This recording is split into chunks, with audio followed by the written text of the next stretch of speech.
尊敬的各位来宾，大会将在5分钟后开始，请您尽快就座，并将手机等通讯设备置于静音状态。谢谢合作。Distinguished guests, our conference will start in 5 minutes. Please be seated and mute your mobile phones and other electronic devices. Thank you for your cooperation. 尊敬的来宾，请注意置于座椅上的同传设备。频道1为中文频道，频道2为英语频道。如果同传设备故障，请到位于会场后方的同传设备更换处更换。会议结束后，请将同传设备放置在座椅上。谢谢。Distinguished guests, there are simultaneous interpretation devices on your seats. Channel 1 is for Chinese and Channel 2 is for English. If you have any problem with the interpretation devices, please ask the staff at the back of the hall for help. At the end of the conference, please leave your interpretation devices on your seats. Thank you very much. 每15分钟给我几个超市。好，每15分钟几个。那到时间最后一个吗？别，超市我怕有小嘉宾，对吧？给你举这5分钟吧，举5分钟吧，15分钟举5分钟。然后到时间了，我给你举。到时间就该举什么举。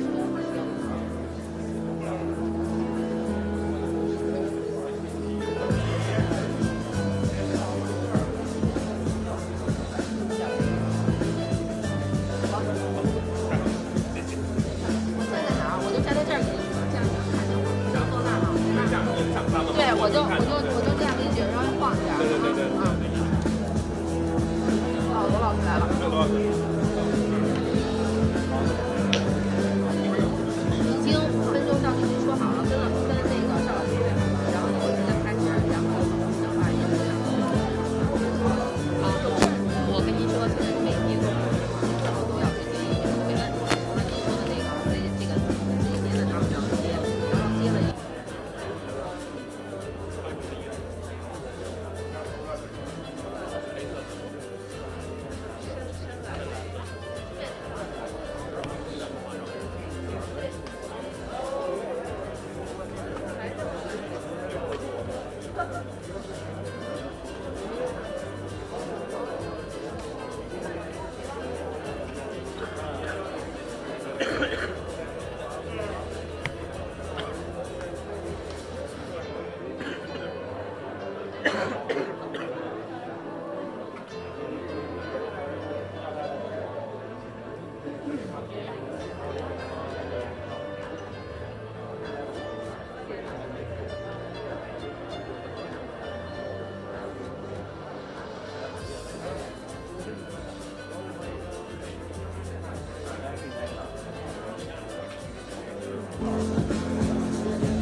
尊敬的各位来宾，大会即将开始，请您尽快就座，并将您的手机等通讯设备置于静音状态。谢谢合作。Distinguished guests, the conference will start soon. Please be seated and set your mobile phones and other communication devices to the silent mode. Thank you for your cooperation.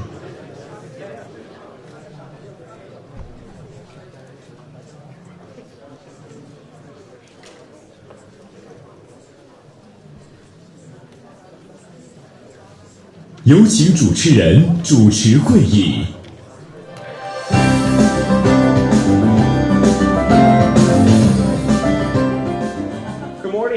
and gentlemen, it looks like we have a very great turnout today. Thank you so much for joining us. Welcome to the 11th Beijing Xiangshan Forum. My name is Zhao Yunfei. I'm with CGTN. And today we're going to talk about security in the Asia Pacific.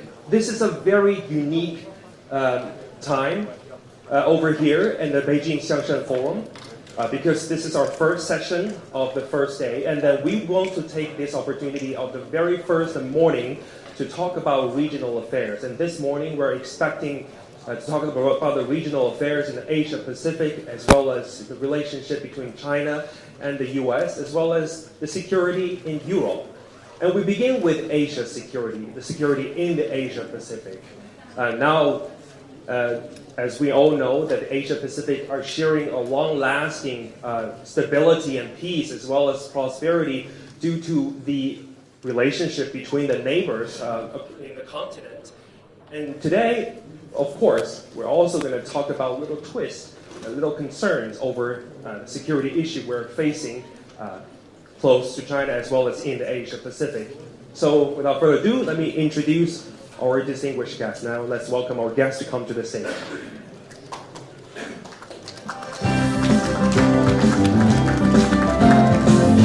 Welcome. Please take your seat.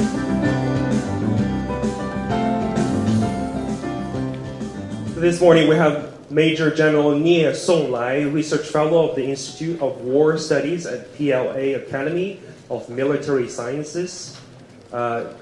That's our Chinese representative of this dialogue.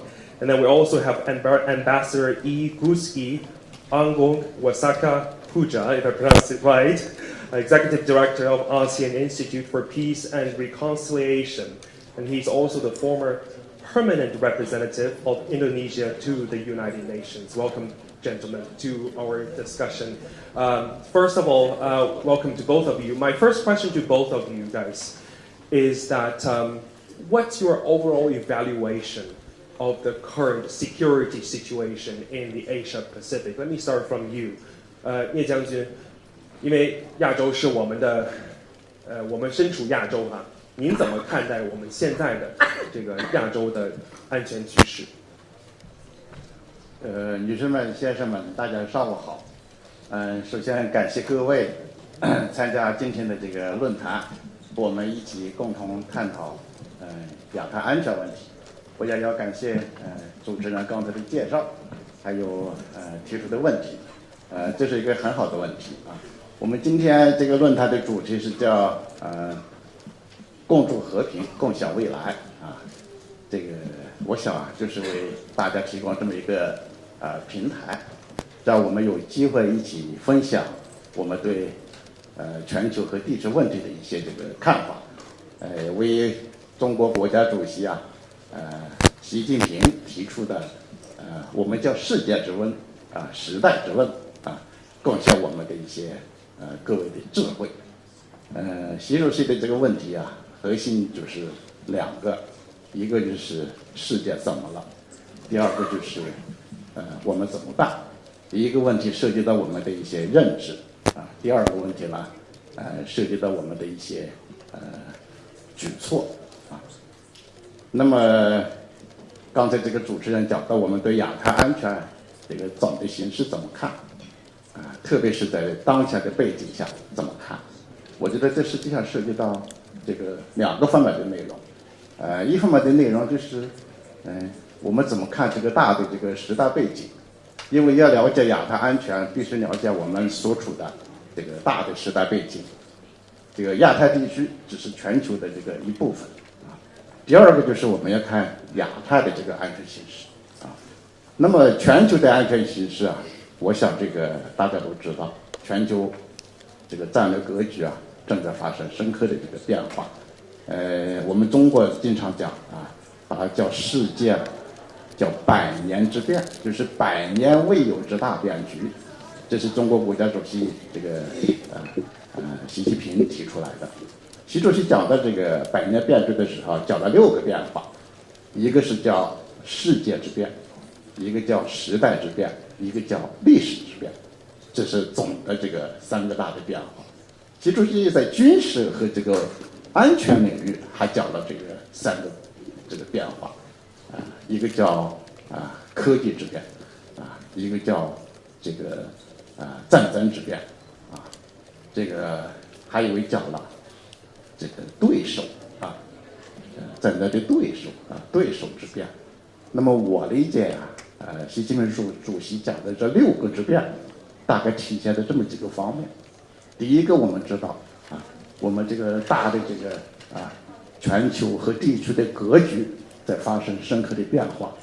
我们经常讲这个全球化，讲这个信息化讲这个文化的多样化等等，这些我觉得大的趋势应该说是不可改变的，但是也有曲折，所以我把它叫在曲折当中向前发展。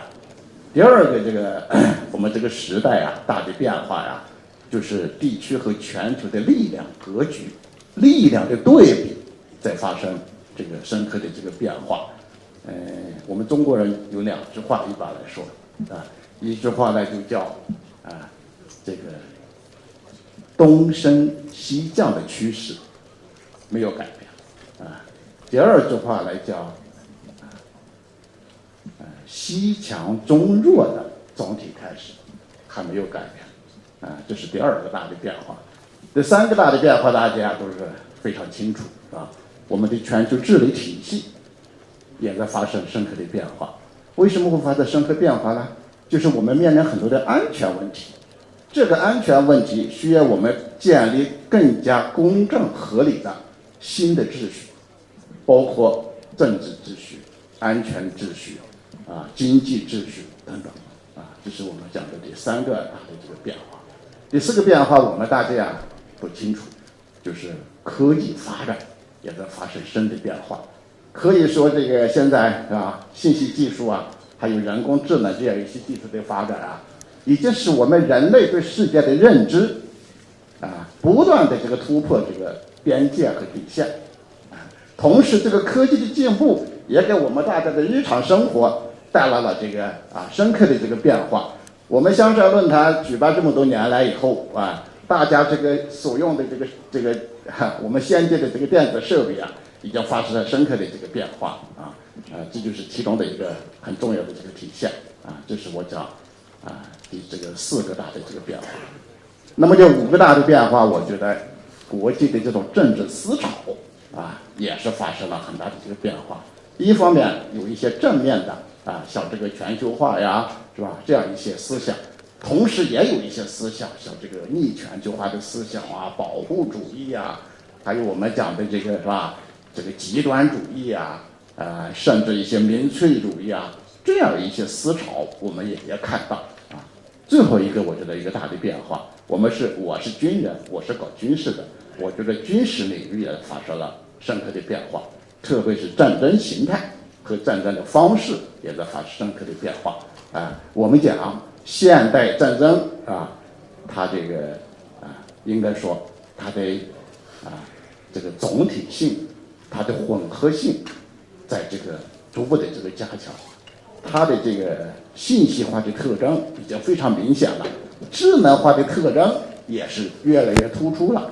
这呢，我花一点时间来把这个我所理解的时代背景给大家作为一个总的这个描述，是吧？我们在这个大的框架下来讨论亚太安全问题。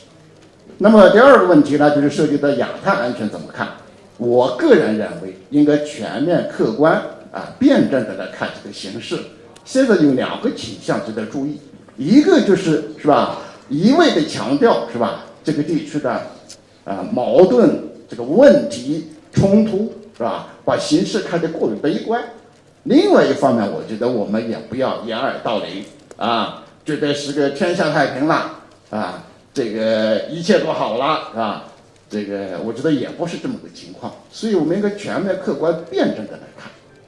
我个人觉得总体上说，如果总体来讲，应该说一个方面，亚太地区保持了这个和平、稳定和繁荣的基本态势，这个我们必须肯定这里边是表现在哪些方面呢？比如说我们求和平、促发展、谋合作，这是大家的共同愿望。亚太国家今天有很多代表在这儿，我想没有哪个代表会站出来反对，说我不赞成你说的这一条，我估计会没有啊。再一个，我们亚太地区的总体局势保持了稳定。我们现在可以看到，是吧？亚太地区是吧？尽管有矛盾、有分歧，但是和世界其他地区相比，我们至少没有战争吧，啊，所以我们是和平发展的高地啊。为什么叫啊？是重要的这个增长的板块嘛，啊，所以我觉得这是第二个。第三一个，大家必须承认，亚太国家之间的合作、交流、一体化的这个程度在逐渐的加深，这是我想总的形势我们要肯定。所以我个人觉得，是吧？总的形势亚太应该说是机遇和挑战并存，有喜也有忧，但是不能叫喜忧参半。为什么不叫参半呢？我觉得这个喜的东西要多于这个忧的这个部分，是吧？我们说和平的力量这个在增长，战争的力量或者说影响安全的因素也在增长，但是总体来说，和平因素的增长要超过了影响或者破坏安全因素的这个增长，这是我个人的看法。但是我刚才讲了，还要看到另一面，我们存在很多的，是吧？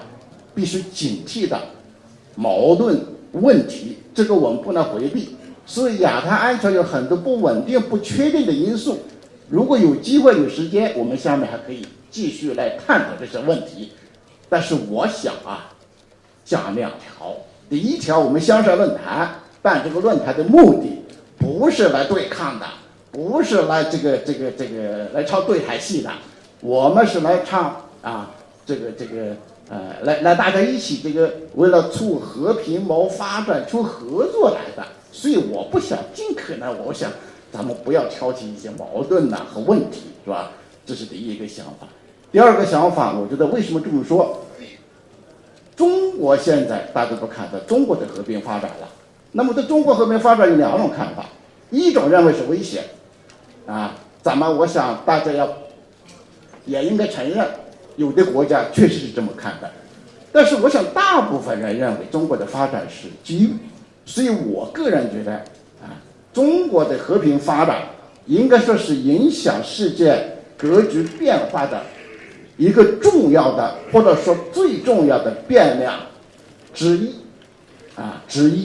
我不说就是最但是我说应该是最之一这是一个。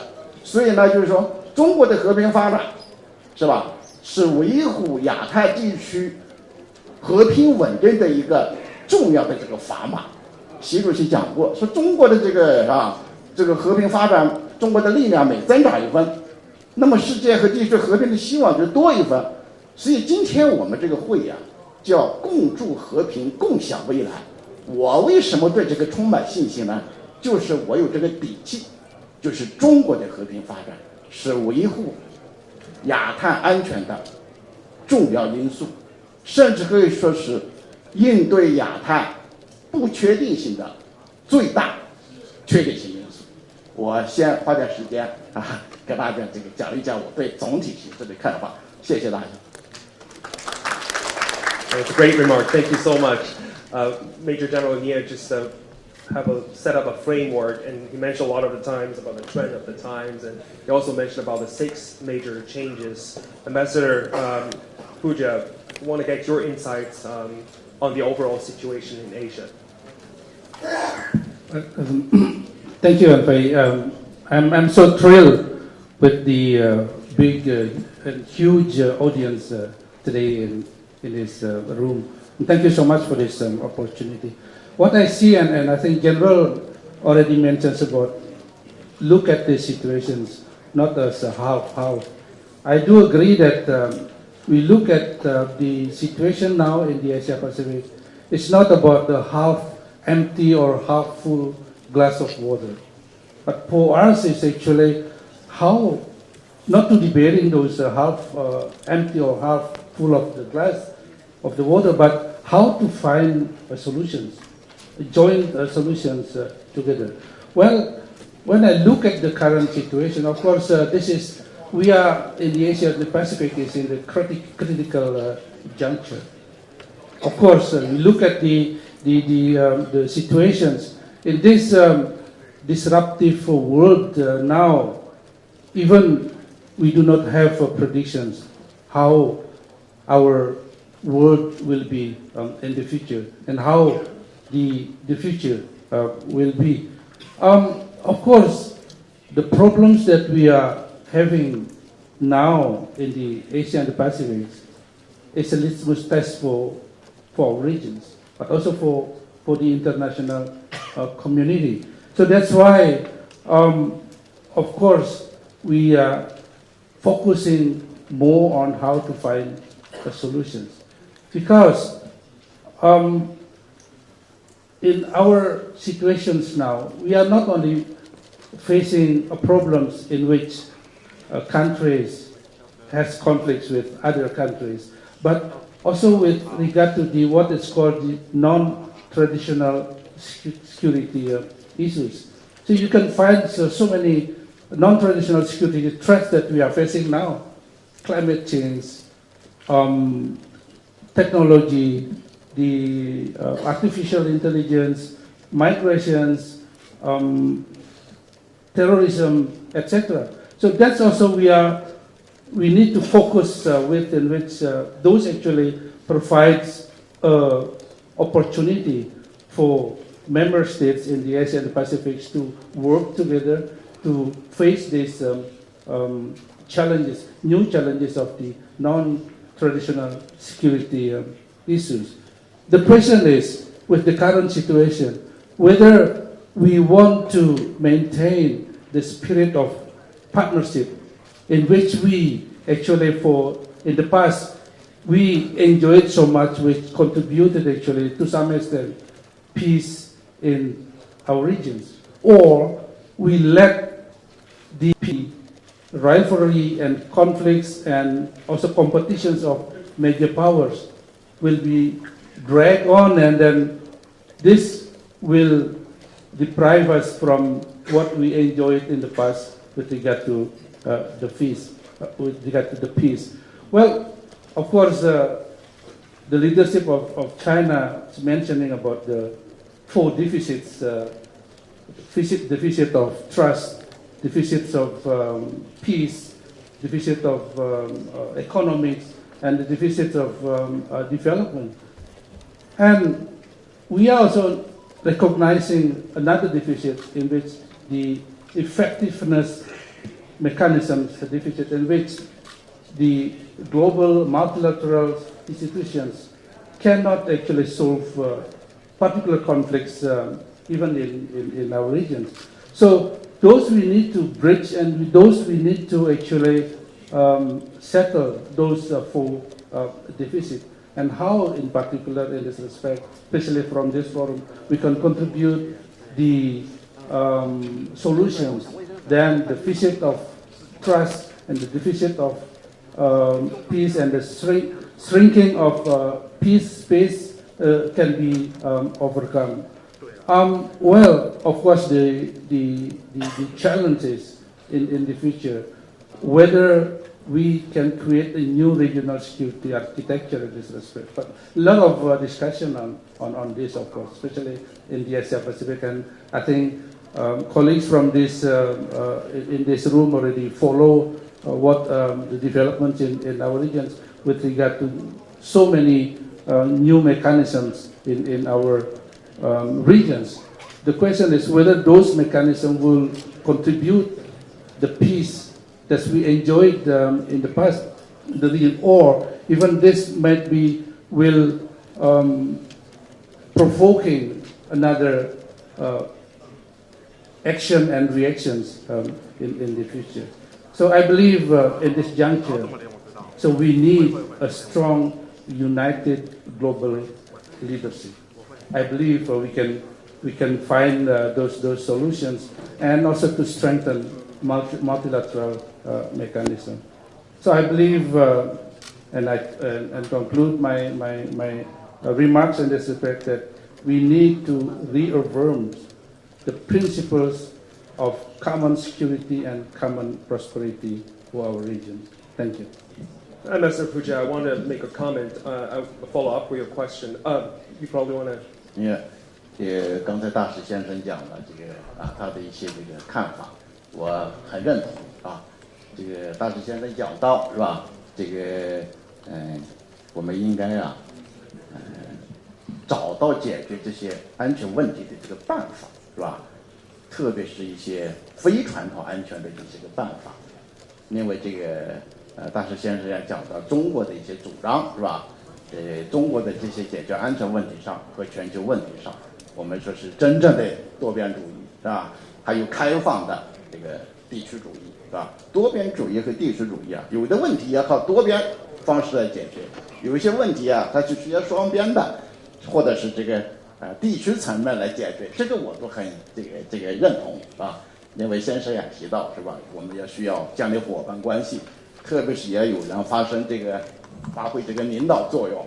我想这个东盟在有些地方在有些问题上，实际上就发挥了这个领导作用。中国也积极参加东盟主导的一些这个安全对话的一些机制。中国我想是吧？如果在有些问题上我们能够发挥这个更大的作用，中国也非常愿意。谢谢。So you talked about the Chinese I just add a little bit on this. I believe our regions, the Southeast Asian regions, ASEAN, can also contribute to this, because from what we experienced in the past, we enjoyed a lot actually since the establishment of ASEAN since 1967. To some extent, we can contribute to peace and security in the bigger regions, the Asia and the Pacific. What we can contribute, what we can share from our experience in building peace and confidence in our region. Well, yeah, I'm very curious about your institution, ASEAN Institute for Peace and Reconciliation. Can you tell us more about your institution? Do you tackle specific issues such as the South China Sea issue, which we cannot avoid in Asia today? Well, elaborating on my institution probably takes 2 days discussion. Probably I'm not doing this. Just very brief actually. Because of the mandate, we cannot actually to touch upon particular issues. Of course, we are governed by 10 ASEAN countries in that respect. But on our mandate, research and capacity building, probably, and I said probably in the future, we can also touch upon the conflicts, the situations in particular in our regions. This gave a leverage to the, not our institution only, but also other institutions to support and to contribute to solving the regional situations in our region. Thank you. Major General Ye, do you have anything to follow up? I want to learn more about China's stance in terms of the situation in the region. You mean the South China Sea region? Including the South China Sea region. Yeah.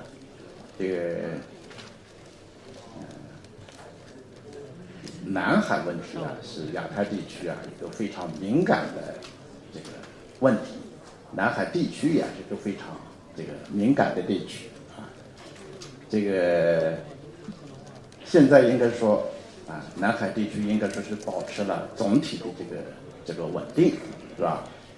但是呢，这个也有一些我觉得值得关注或者值得警惕的一些这个情况，是吧？这个我就不说别的了我就指其中一个例子，比如说我们中国和菲律宾的这个关系。我这里今天我们的代表有没有来自我们菲律宾的这个代表，是吧？这个我前不久参加了东盟地区论坛的安全政策会议，也跟我们菲律宾方面的代表做过一些这个交流。我说怎么看这个问题这个大家很关心这个问题所以我在这个地方呢是多讲几句。我绝对没有说要挑起对抗和冲突的意思在里头，我是觉得我们一定要正视问题你要解决问题的话，你不能装作没有问题要解决问题就必须正视问题这个现在应该说我们这个中国和菲律宾的关系啊，应该历史得看，全面的看。我们回顾一下历史就可以看到，中国和菲律宾的关系啊，应该说是传统友好的历史非常悠久。我们在座的，特别是我们中国的朋友都很知道，过去叫苏鲁国王和中国皇帝的故事，大家可能还看过这么一部电影。600多年前，菲律宾一个地区的国王就来到中国，但是特别不幸的是，他在中国啊，在回去的路上啊去世了，所以他就埋在中国。现在如果你们到中国的德州去，中国一个地方，山东的一个城市叫德州，你们到德州去还可以看到苏鲁国王的墓地啊。如果你们这次参加香山论坛以后，是吧？如果有机会去的中国看一看，我这是作为一个推荐的这个一个景点，是吧？今年是菲律宾和中国建交第49个年头，明年是第50年了，啊，这个应该说50年来啊，中菲律宾的关系和中国的关系啊，有曲折，有波折，是吧？但是基本面和主流是友好合作，这个必须承认，是吧？但是我们也不能否定，是吧？有过一些波折。特别是所谓的南海仲裁案，大家都知道中国的立场，我就不说了，对中国和菲律宾的关系确实造成了影响，但是这个影响很短暂。这个杜特尔特政府这个执政期间，中国和菲律宾的关系马上翻开了这个新的一页。用习主席的话讲是叫经历风雨，又见彩虹啊。所以就是说，中菲关系出现了政经两热，政治经济两方面都热这么一个良好的局面。但是大家看到现在，这个关系又发生了逆转了，特别是在这个南海问题上，是吧？所以就是这里边从正反两个方面的这个教训告诉我们，两国关系和平友好合作建立起来不容易，但是要破坏它，可能就是一夜之间。所以这个问题，我跟我们的菲律宾的朋友也交流过，我觉得我们要这个思考，什么最符合两国的利益。那么现在南海局势大家也看到了，包括中国和菲律宾的关系，是吧？我们不能回避这个问题，是吧？我们的外交部发言人也有各种表态，媒体上也有各种这个报道，是吧？我今天提的这个问题，也不是要挑起什么这个冲突和对抗，但是我们看到，是吧？到底是这个责任在哪一方？我个人觉得责任这个完全是在菲律宾方面。第一个问题，我在这也跟大家说一说，是吧？你比如说，在南海这个侵权挑衅问题上，一个仁爱礁，一个先民礁，是吧？仁爱礁的问题上，你说中菲之间本来达成了协议，就这个补给品的这个运输这个问题，人道主义这个运补的问题，但是菲律宾呢也做了承诺，可是他现在违反了这个承诺，违反了双方这个协议，你说这是谁的责任？第二个，在先民礁的问题上，他现在又派海警船去想复制这个仁爱礁的这个模式，长期的这个滞留仁爱礁是中国的这个领土，而且退一步说，它也是一个无人岛屿。咱们都知道，那个南海各方行为宣言里明确提出来，这些无人这个岛礁的问题上，要维持现状，保持稳定。你说是谁在破坏这个南海这个行为宣言呢？是吧？我们可以看得很清楚其他的还有很多的表现，我就不说了在这个地方说起来，可能这个场合也不一定很合适，是吧？我就不讲了。所以我就说现在这个中菲关系也处在一个这个非常这个重要的这个十字关头这个一个重要的关节点，我们需要借鉴历史的经验和教训，妥善处理这个相关的这个问题。我们中国政府的这个观点非常明确。第一，如果有不法行径，我们一定会坚决回应，这个没有说的，这是我们的主权啊，这个核心的这个主权问题的核心利益，我们必须维护。第二句话我们中国也说了，我们愿意坐下来，通过对话这个协商妥善处理这个可以解决分歧。所以这个问题呢，我的这个刚才记者先生提到这个南海问题，我们大使先生也讲到这个东盟在其中发挥的作用，是吧？我就顺着这个话题啊，这个多讲几句。Ambassador Puja, do you think that's a deficit of trust when it comes to the South China Sea? Because both of you mentioned about we need to have a peaceful negotiation, we need to talk about cooperation rather than conflict. Do you think the action of unilaterally claiming Reef Island a way of promoting peace? Well, as I said, South China Sea is one of the litmus tests of our regions, ASEAN in this respect. I believe this is also the litmus test of China on this very issue. In particular, when we look at the perspective of the ASEAN centrality, of course, this very issue on the South China Sea is a complex convergence between legal, political, economic, and strategic, even geopolitical and geoeconomics perspective. So some said that this is kind of a perfect storm of those perspectives. I mean, if we can look at the issue itself as a case which related to territorial disputes, of course, this involves very highly political and also intense national emotions. So I believe it's whatever the development later on, if this involves the high intense national emotions, this will not contribute to the conducive for the compromise base for the agreement that might be achieved in the future. Because when we look at the situation, in particular how the efforts between ASEAN and China to conclude the code of conduct, for example, this is something that's really important steps that both parties need to achieve in the future.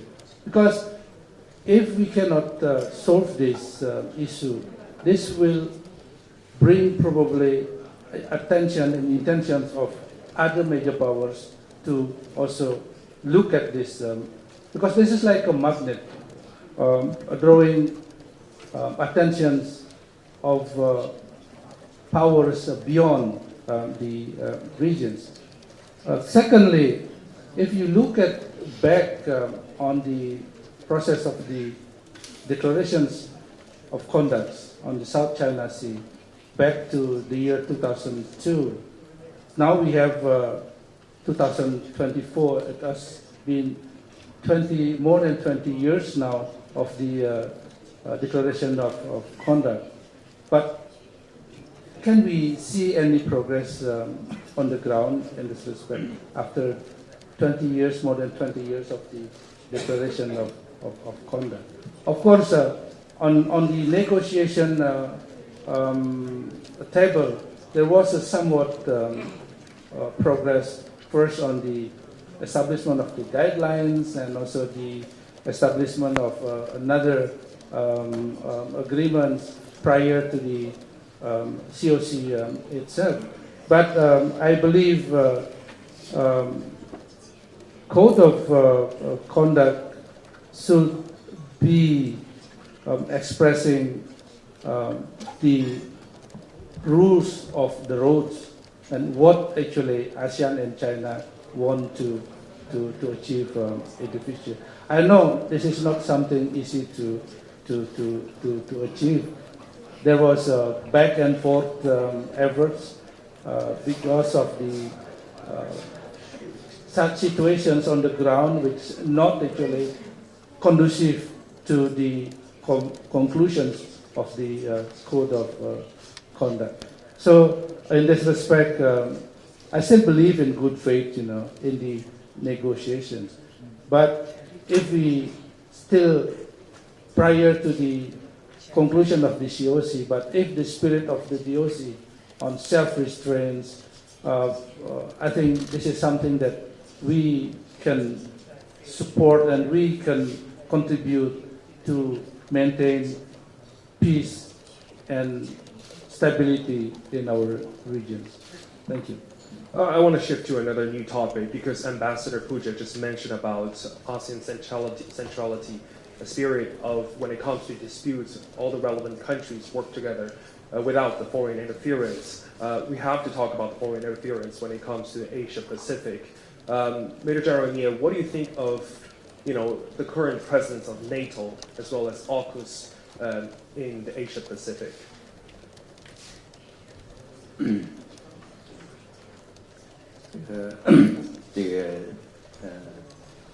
召集者老问一些我不想谈的这个话题为什么不想谈呢？我想了想，是吧？北约也好还有其他域外国家也好，我个人感觉在亚太地区没有发挥这个很好的作用用这个英语说，没有太多的好消息，好像这个坏消息比较多，所以我就不太想谈这个话题这个我觉得影响亚太地区的一个很重要的一个因素我个人感觉这是完全是我个人的看法就是域外一些这个国家的这个对这个地区的一些事务的干涉这是一个很重要的这个方面。我说的域外国家呢，这个词本身也是很难确定的咱们大家在座的，什么是叫亚太地区？亚太地区包括哪些国家？什么是域外？什么是域内？恐怕每个人有不同的这个看法我记得我在澳大利亚上学的时候，我们老师就跟我们讲怎么理解亚太地区政治上是这么理解的，你要从经济上又是另外一种理解，从地理上还有一种理解可以有各种各样的理解。所以我说的域外国家是一个比较模糊的这么一个概念不是具体是哪一个国家但是我总感觉域外国家对亚太地区的这个干预应该说是我们值得警惕的一个问题。现在这个亚太地区各种各样的这个集团这个我们叫小圈子是吧？这个可能西方叫志愿者，这个什么志同道合者这个联盟是吧？不管这什么叫法，各种各样的这种集团在这个出现是吧？有的是双边的，有的呢是这个三边的，还有的是这个四边的，还有的是多边的，是吧？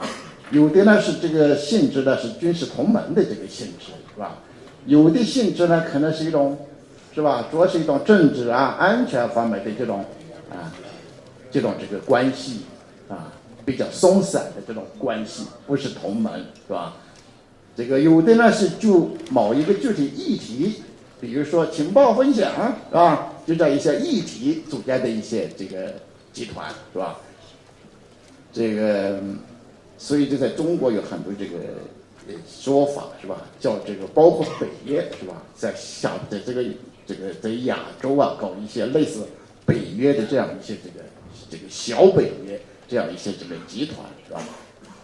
域外国家的随着这个集团的这种建立，那么域外一些国家就逐渐给他们插手亚太事务，就提供了很多的这个平台机制给他们提供了这样的一些这个机会啊。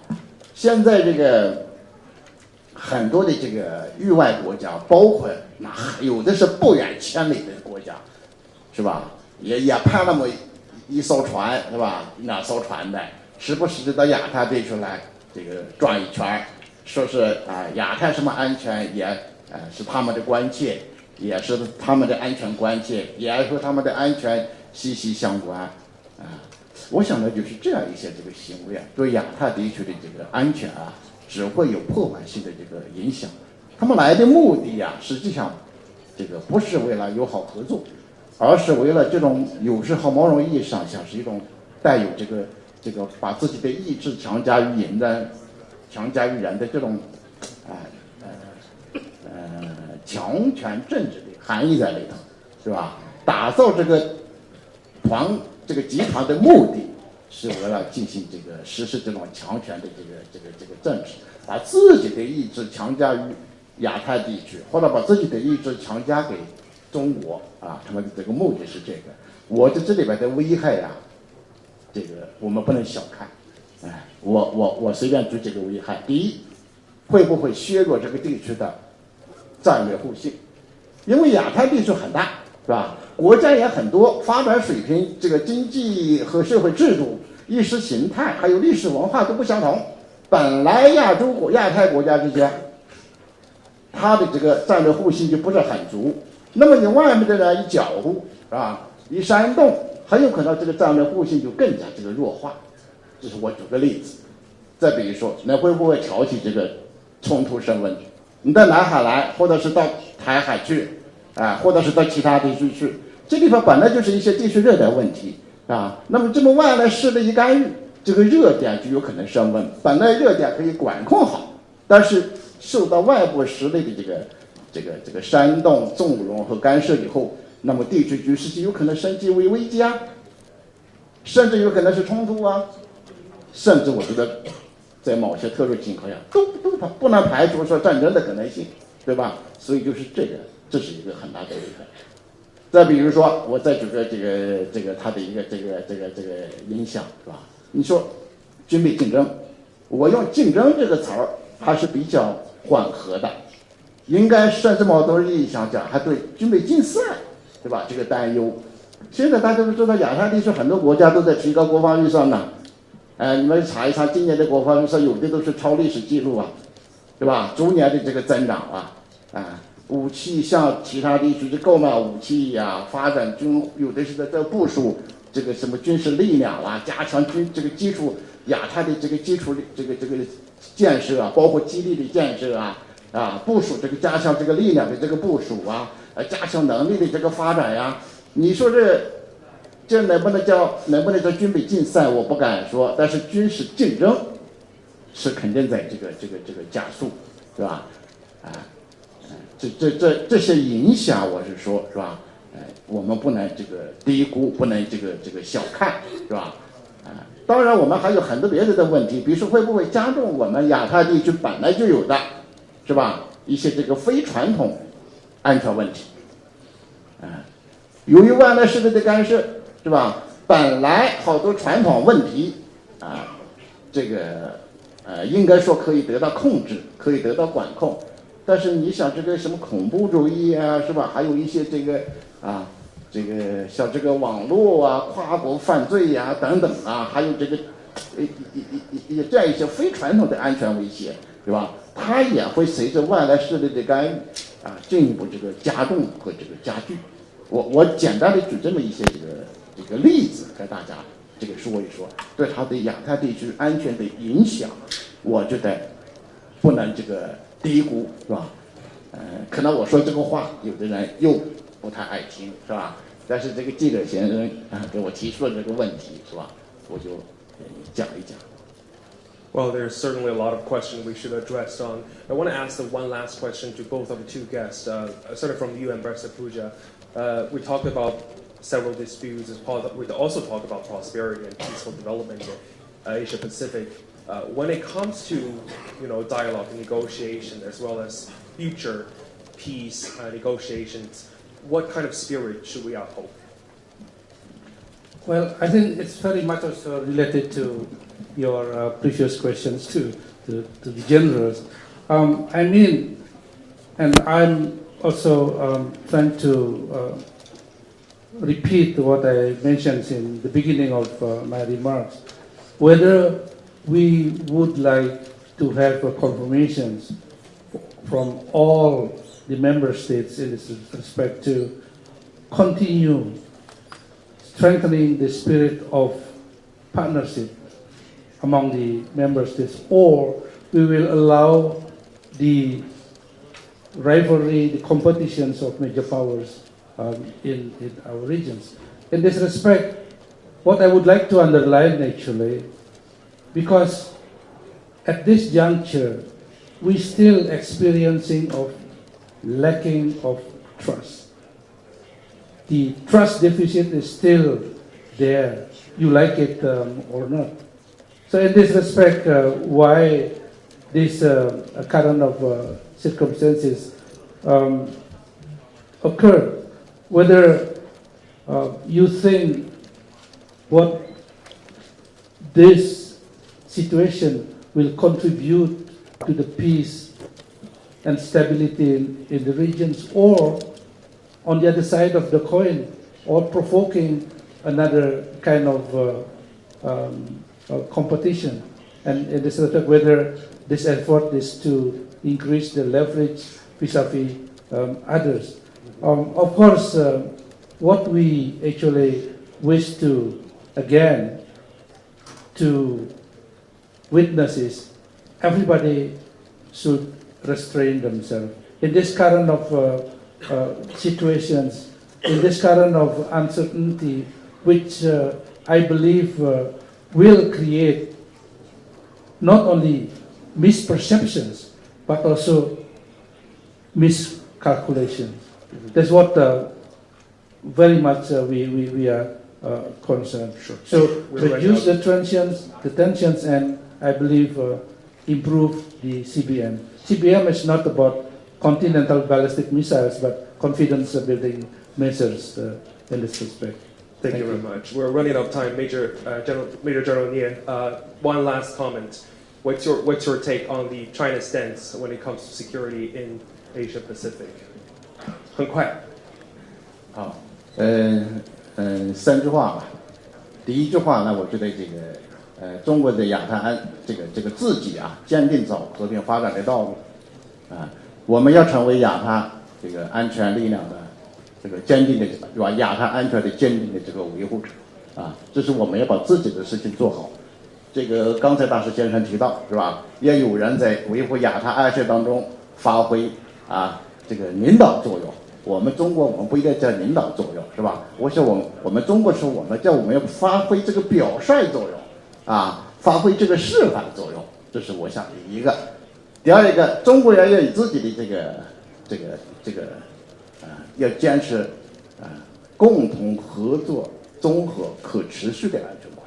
就是中国不仅仅这个谋求自身的安全，中国也要谋求整个地区所有国家的安全。我们认同安全不可分割的原则，对所有国家的安全关系，我们都合理的安全关系，我们都是尊重。第三一个，我觉得就是亚太安全的这个维护啊，是一个综合问题，涉及到方方面面。比如说刚才大石先生提到，我们没有互信，我们要建立好互信，是吧？我前面还提到了很多的这个别的，我们要加强合作，是吧？我们要这个大家这个同舟共济，是吧？这个携起手来解决这个地区安全问题。但是我觉得有一个最低的这个底线，就是要先把冲突和分歧控制好，这是个底线，不要让冲突和分歧和这个分歧啊升级为危机冲突和战争。先守住底线，然后我们再追求更高的目标。谢谢。Thank you very much. I think it's the time to cherish the wisdom that Asia Pacific is having to further build the prosperity and security. Thank you to our both guests, Ambassador Puja as well as Major General Nie. Thank you very much. 45 minutes is short. There's so much to talk about. So if you stay in this room, following up is the conversation on China-U.S. ties brought by my colleague Liu Xin. See you soon.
的各位来宾，大会将在5分钟后开始，请您尽快就座，并将手机等通讯设备置于静音状态。谢谢合作。Distinguished guests, our conference will start in 5 minutes. Please be seated and mute your mobile phones and other electronic devices. Thank you for your cooperation. 尊敬的来宾，请注意置于座椅上的同传设备。频道1为中文频道，频道2为英语频道。如果同传设备故障，请到位于会场后方的同传设备更换处更换。会议结束后，请将同传设备放置在座椅上。谢谢。Distinguished guests, there are simultaneous interpretation devices on your seats. Channel 1 is for Chinese and Channel 2 is for English. If you have any problem with the interpretation devices, please ask the staff at the back of the hall for help. At the end of the conference, please leave your interpretation devices on your seats. Thank you very much.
尊敬的各位来宾，大会即将开始，请您尽快就座，并将您的手机等通讯设备置于静音状态。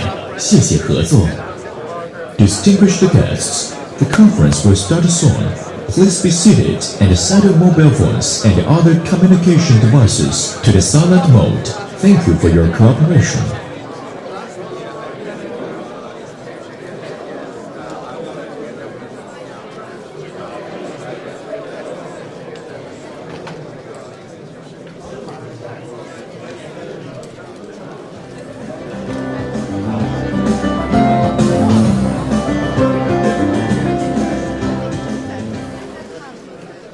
有请主持人主持会议。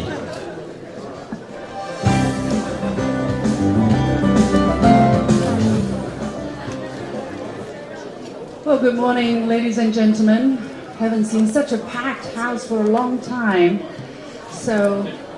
It's really different from hosting on TV, where you sit in a small studio and talk to a camera and imagine that there are real people behind it.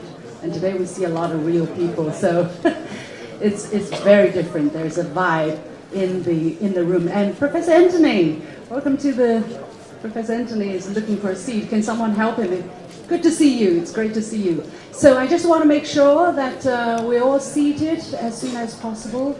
And this is special. By the way, this is a great privilege for me to be hosting this, and we're going to record this and make it into a complete episode for my show, which is called The Point with Liu Xin, an opinion show on CGTN. My colleague Zhao Yunfei just now did a wonderful job, but this time we are going to record it and put it on the social media on YouTube, so I hope that we will have your support and cooperation. If you still have your phone ringing, on the ringing mode, please help me put it on silent mode. Don't kill it. You don't need to switch it off. Just put it on silent mode. And refrain from walking around, especially in front of the cameras. I see a lot of cameras being blocked, kind of. I hope you find your position. Where's my camera? My camera is there. So our friends, whoever is standing there or maybe passing back and forth over there, please make sure that my face will appear on air. All right. So without much ado, let's get started. I'm really excited, and I hope you find your seat, gentlemen. Is there not possible? We're so popular. Maybe is there a way to find some extra seats for our distinguished guests here, for the organizers? Or maybe you probably have to squeeze like the other people during at the aisles, but not in the middle of the aisle because there are a lot of cameras right behind you. So I'd appreciate that. Thank you very much, gentlemen. Thank you. We'll still give you a little bit of time to figure that out. Squeeze. Asia Pacific. There is enough space. Sitting on the floor? No, maybe not. There are some empty seats here, gentlemen. If you want to use some seats there for the moment, you can. Yeah. And Yunfei, make a seat for the guest. Yeah, thank you. The more the merrier. Yeah, thank you for bearing with us a little bit.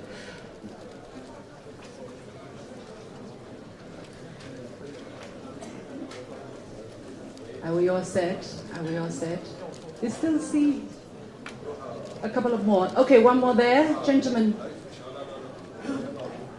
Yeah, please grab whichever seat that is there. Thank you so much. So this one is going to be about China-U.S. relations, and of course I'm sure you've already recognized the guests that are sitting with me on stage. I don't need much introduction, but let me do that anyway. I have Mr. Wu Xingbo, who is Professor and Dean of the Institute of International Studies at Fudan University, and Rick Waters, Managing Director of Eurasia Group's China practice. He previously served as Assistant Secretary of State and head of the Office of China Coordination in the Biden administration. A warm round of applause to both my guests. Welcome.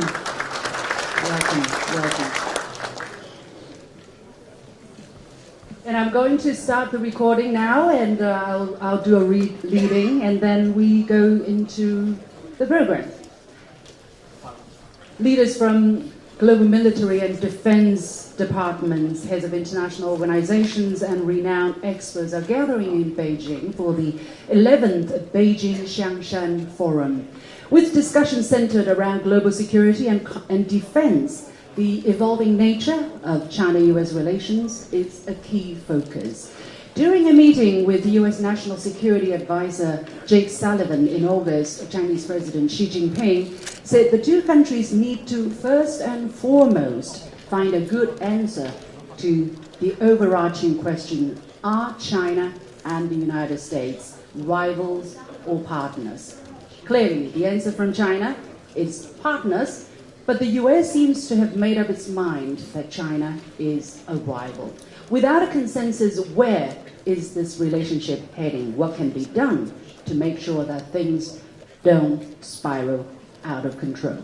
Welcome to a special edition of The Point with me, Liu Xin, coming to you from Beijing at the Xiangshan Forum. I'm pleased to be joined here on site by Wu Xinbo, Professor and Dean of the Institute of International Studies at Fudan University, and Rick Waters, Managing Director of Eurasia Group's China Practice, previously Assistant Secretary of State and Head of the Office of China Coordination in the Biden administration. The warmest welcome, and thank you to being on the Point. And of course, we have a packed house today with all the participants to the forum, all the wonderful participation, and thank you very much for being with us today. Without much ado, let's go to the very important question. So, China President Xi says the most important thing, the first and foremost, is to define, to have the strategic perception of rivals and or partners. For China, this is first and foremost. Mr. Waters, for the United States, is it? If not, what is the first and foremost in this relationship? Well, first off, thank you. It's great to be here. It's good to see that U.S.-China relations attracts no interest from anyone. Sorry? It's a very popular panel today. I think we need to think a little bit about the framing of your question. I think it's an important issue in the U.S.-China relationship. I think for most U.S. officials, for many U.S. academics, there's a different framework that we often use, and it starts less with the principles, and it starts more with specific policies. And so I think part of the challenge of saying that you have to have a correct perception is that even in the way the two countries think about the relationship, they use different frameworks for the discussion. So for the U.S., I think there is a framework, and that framework has evolved over the past several decades. And I think the newer framework is more or less set. It's a primarily competitive relationship.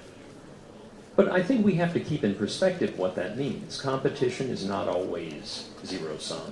Is competitiveness and rivalry the same thing in the United States' mind? Well, I think there are aspects of the relationship that are more adversarial. There are aspects that are competitive. And there are aspects where we have to, again, maintain perspective about the reality that no matter where U.S. and China relations are, the two countries have to find a way to work together on issues of global concern. So I think that's the framework that the current administration, and I think to some degree, recent administrations have used in thinking about U.S.-China ties today. And Mr. Wu, why is China believing the right perception is the starting point of everything? Well, I think the point here is that the way you define this relationship determines the approach you take to this relationship. If you define this relationship as more of a partner than rivalry or competitor, and then you are going to take a more cooperative approach to this relationship rather than a competitive or confrontation approach. So that is one reason why it is important. Secondly, even though the U.S. say, competition is the nature of this relationship, so competitive approach is necessary to China-U.S. relations.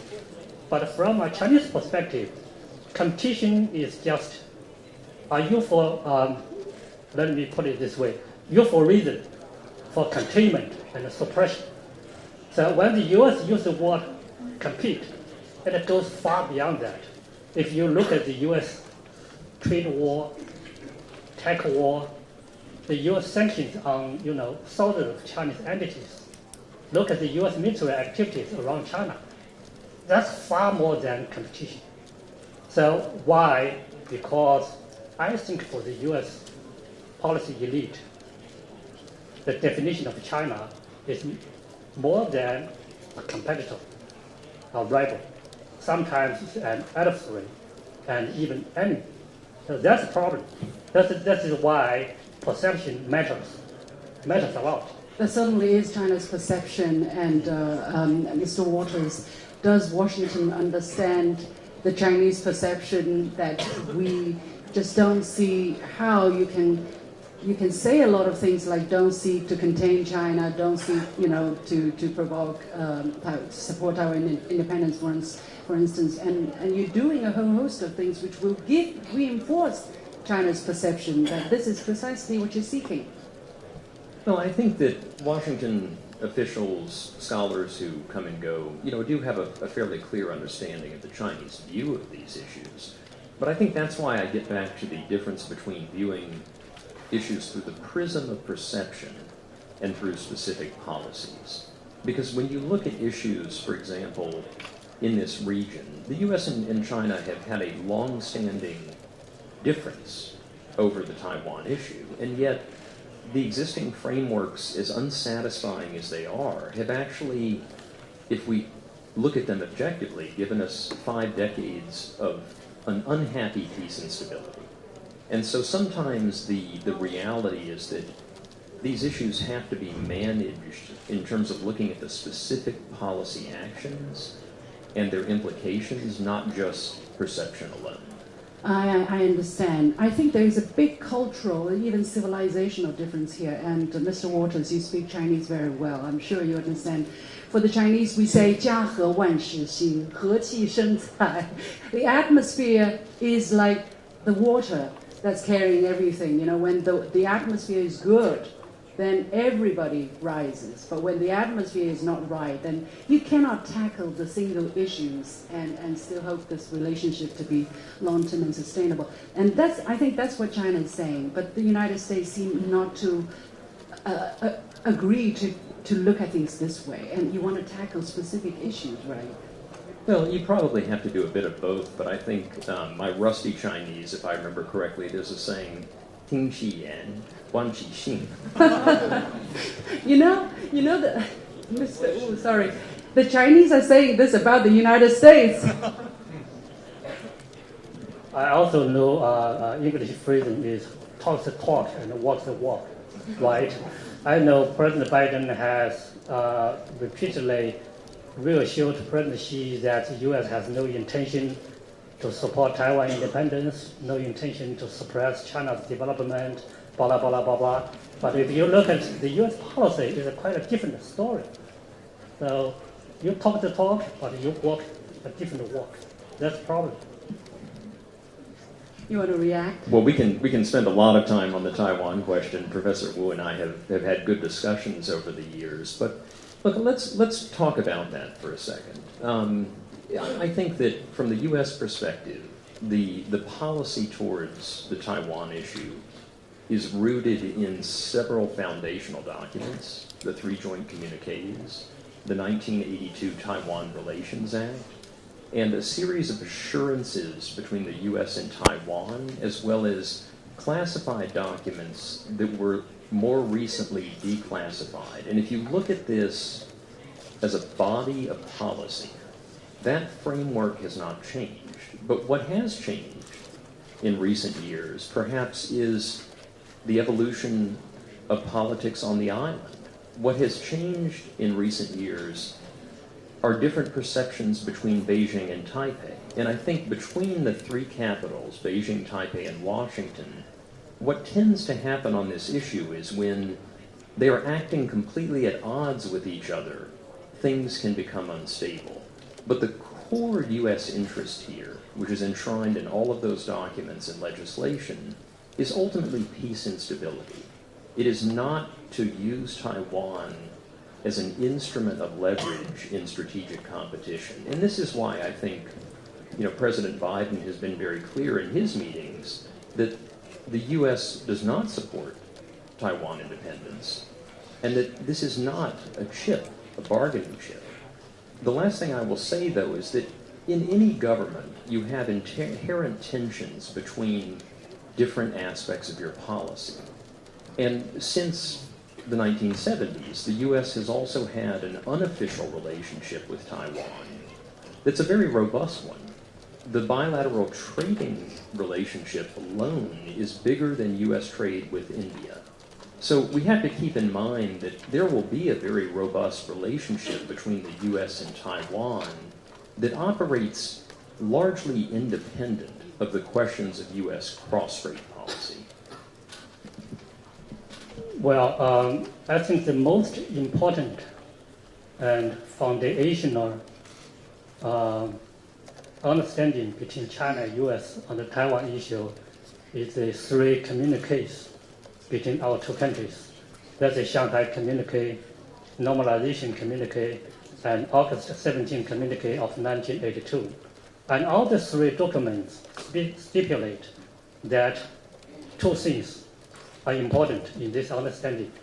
One China and peaceful solution of the issue. So that's something these 2 governments worked out over the years. And for some time, Washington supported this position. But what we have seen in recent years, in the last 1 decade or so, is that the U.S. is becoming less sympathetic to the Chinese goal of peaceful reunification. At least many people in the U.S. would like to say the status quo continue, which means a de facto separation of 2 sides of the Taiwan Strait. And secondly, also more and more people in the U.S. strategic community is rediscovering the value of Taiwan in U.S. regional strategy to China, Indo-Pacific strategy to China. They think they can use Taiwan as an important instrument, leverage, to check and constrain China's growing influence in this region. So in that sense, that makes China feel that U.S. is no longer committed to the one China policy, and the U.S. is more and more encouraging Taiwan independence, either overtly or covertly. And also the U.S. is playing the card of Taiwan more and more against China in bilateral interactions. And as a result, China has to take actions to deal with this new reality. Yeah. So in international relations, you always have this action and reaction, this phenomenon. Yeah, I think this question has been discussed so much, and so many times both sides have reiterated their stance, and yet things are going. We would have been developing, I wouldn't say to a tipping point, but it seems to be going in the wrong direction. What can both sides do, I'm going to ask this question, to contain the worsening or to reverse the worsening trend? Because Sullivan talks about, wanting to see stability, wanting to be peacefulness at the Strait. China definitely wants peace. What can the two sides do? Well, I think in a way, if we look at the last 2 years, there has been some modest progress. And what I mean by that is that I actually think the tensions between the U.S. and China over this issue peaked in 2022, around the time of former Speaker Pelosi's visit. And my sense, and again, I'm not speaking in an official capacity, but as an analyst, is that I think both sides realized things got a bit out of hand. They realized that if the U.S. and China are going to have conflict, it shouldn't be unintentional. And I think that's part of the dynamic that led to the Bali summit, which was the initial effort to build a floor between the two sides on some of these very sensitive issues. And that effort, as we know, it got interrupted in the spring of 2023 over the balloon incident. But eventually it started to gain traction slowly through the hard work of diplomacy, through senior level visits, Secretary Blinken, Secretary Yellen, and others. And by the time you got to the Woodside Summit last year, you had, among other things, the emergence of what the Chinese side calls a strategic channel between Jake Sullivan and Director Wang Yi. And what is that channel doing? It's not changing either side's general approach, but what it is doing, I think, is trying to better communicate the actual intentions trying to inject a measure of predictability. Because if you look back to the Taiwan elections in January, there were, and Jake has spoken publicly about this, there were some loose coordination on aspects of issues between the three major capitals, and elections in Taiwan came and went without major PLA activities and the like. So, this may sound unsatisfying, and it doesn't address the strategic concerns, but I think sometimes it's the modest but hard work of diplomacy that can at least achieve stabilization or predictability in some of these difficult areas between the two countries. Mr. Wu, can these diplomatic steps alleviate the situation?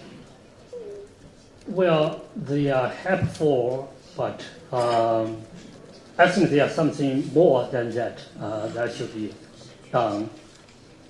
Taiwan issue is not a small issue. It's not a tactical issue. It requires political wisdom and strategic judgment. Just like, when Nixon and Kissinger reached out to China, we negotiated for the One China agreement. So that was political decision, that was a strategic decision. And today, we need once again this kind of decision. So I would say 3 steps should be taken in moving in the right direction. First, let's close the door for Taiwan independence. Taiwan independence is just a dead end. It's not going to happen. It's not going to happen at all, right?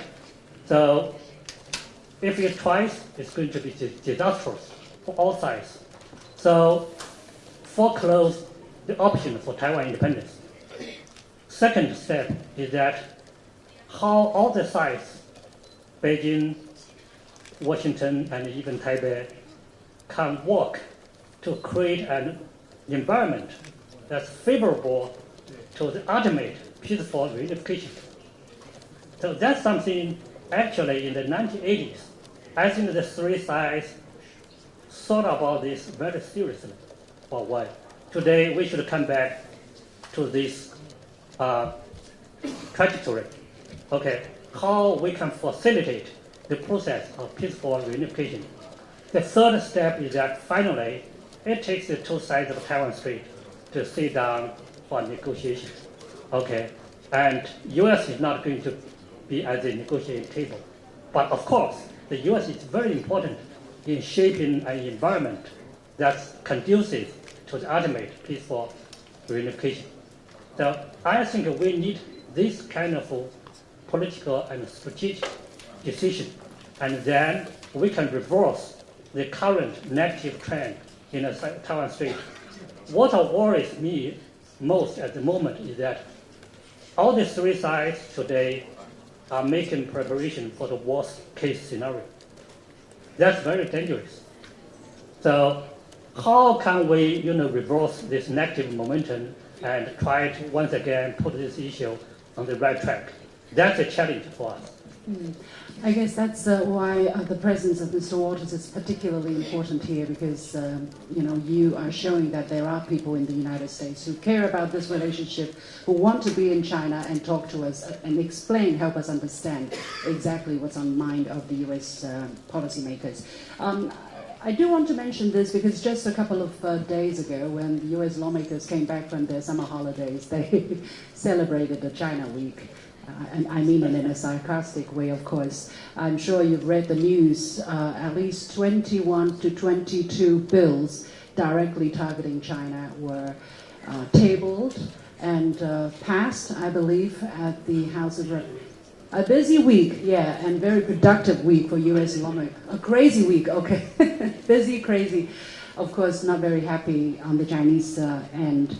How should we understand that? How damaging is it going to be U.S.-China relationship? This is not the White House who make the distinction. These are the lawmakers, and mostly Republicans, who tabled these bills, but Democrats went along and passed these bills. Well, I think we have to look at the underlying concerns. Remember, the House of Representatives, which is the closest in U.S. democracy to the American people, they tend to reflect the concerns that have been growing in several areas. Security issues are one, and we'll talk about that today, but I think for most ordinary Americans, it centers more around issues that touch their lives, and I think that would break out into two broad things. One is the reality that for many parts of the U.S. over the past 20 years, a combination of the China shock, China's entry into the WTO, automation, and other factors have decimated parts of the traditional U.S. manufacturing base. You also have the scourge of fentanyl, which is a synthetic opioid that is very difficult to control because the precursors are produced in small quantities, and unlike cocaine, can be shipped into the U.S. in small batches, but at devastating effect. And it's very difficult to underestimate the impact of these trends in U.S. politics. So when you come back to China Week, you know, when the House formed its select committee, which does, I think, represent a broad bipartisan consensus about the challenges in many of these areas, security, economics, and society, including domestic influence questions. That has started to lead to legislation meant to address many of these issues. Now, I'll say, you know, Congress, especially the House, passes a lot of things that never actually find their way into formal legislation. But I do think that some of what we will see, some of what we have seen eventually will. And those could include things like reducing the de minimis level of goods that can come into the U.S. without tariffs, because that loophole has created a whole economy of circumvention of the market access barriers that existed in the past.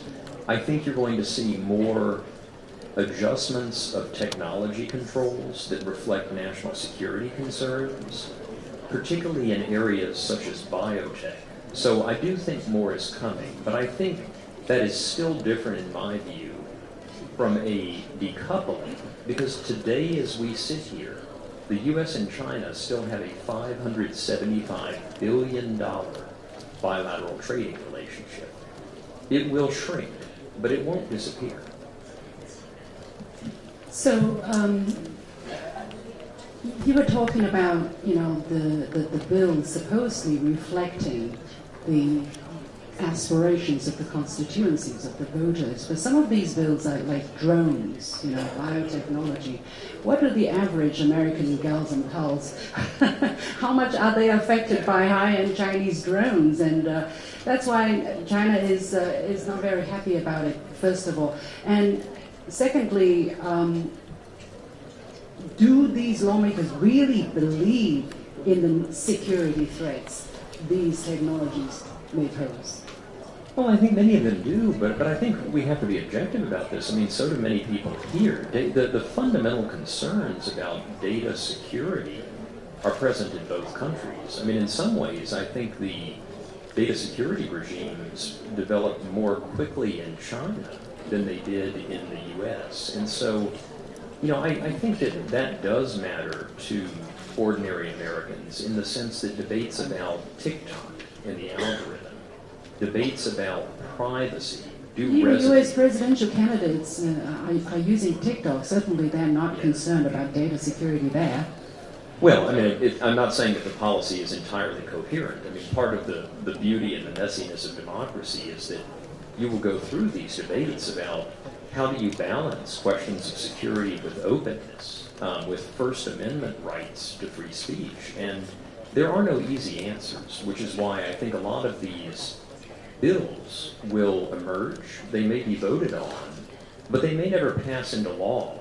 But I do think they're reflective of these core underlying concerns that I've outlined in the broader U.S.-China debate. Mr. Wu, what will be the effect of such bills and such China Week sensation among the Chinese, general public, and industries? Well, you just mentioned that these congressmen, their behaviors do not represent do not necessarily represent the White House, right?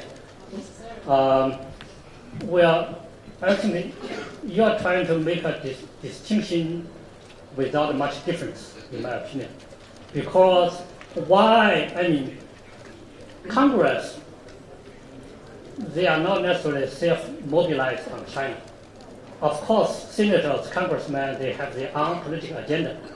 But at the same time, they also look at what the president says, what the Secretary of State says about China. So when the president and the Secretary of State go out in public and say China is America's primary strategic competitor, China is America's most serious geopolitical challenge, and we ought to outcompete China. We need to, restrict the investment in China and also Chinese investment in the U.S. What kind of message are you sending to Congress? So in that sense, I think that the executive branch really shapes the environment in which Congress thinks about their China agenda. So that's one point I want to make. Secondly, what will be impact on Chinese public? Well, we all have the impression that U.S. Congress is more often than not a major troublemaker when it comes to China-U.S. relations. Look at the facts since 1979, starting with the Taiwan Relations Act, right? They played some useful roles sometimes, but to be fair, overall, Congress has been more negative than positive on relations with China. Maybe largely because of their narrowly defined political agenda back at home. But still, I recall in the 1990s when the Clinton administration advocated for the policy of strategic engagement with China. Many Congress people come to visit China. I used to escort about 20 senators and congressmen for 1 week trip to China. They visit Shanghai, Beijing, taken to the Yangtze River to visit 3 projects. So that was how the executive branch can shape the agenda, the China agenda for the Congress. Today, people think, Congress is the most vocal and hostile voice against China in the United States. They are not only passing a lot of bills against China, which come into law later on, but also they are poisoning the atmosphere for China-U.S. relations. And also, it's fair to say sometimes they even exert pressure on the executive branch, not allowing the Biden administration to engage with China, not to stabilize relations with China. In their opinion, that's appealing. So in that sense, Congress today is very much a liability to a good China-U.S. relationship. One important thing is what will take for things to change, at least for the lawmakers. What do they care about? For instance, jobs. For instance, benefits from trading with China. There has been tremendous benefit from trading with China, while China benefited as well. What are they looking for? Well, I think in a nutshell, it's changes in aspects of Chinese policy. And I go back to something that Professor Wu said. I agree with you that when members of Congress have come to China, that has sometimes had a very constructive effect. And let's look at the issue of fentanyl. Senator Chuck Schumer came here recently on a bipartisan delegation, met with the leadership. They had constructive exchanges behind closed doors about U.S. concerns. And I think that visit and the discussions with the leadership here and the subsequent resumption of coordination between Chinese law enforcement and U.S. drug agencies has played a stabilizing role on that issue. I could imagine a world in which, had that not happened, there would have been voices in Congress who were looking to sanction Chinese entities, or perhaps even the law enforcement structures themselves.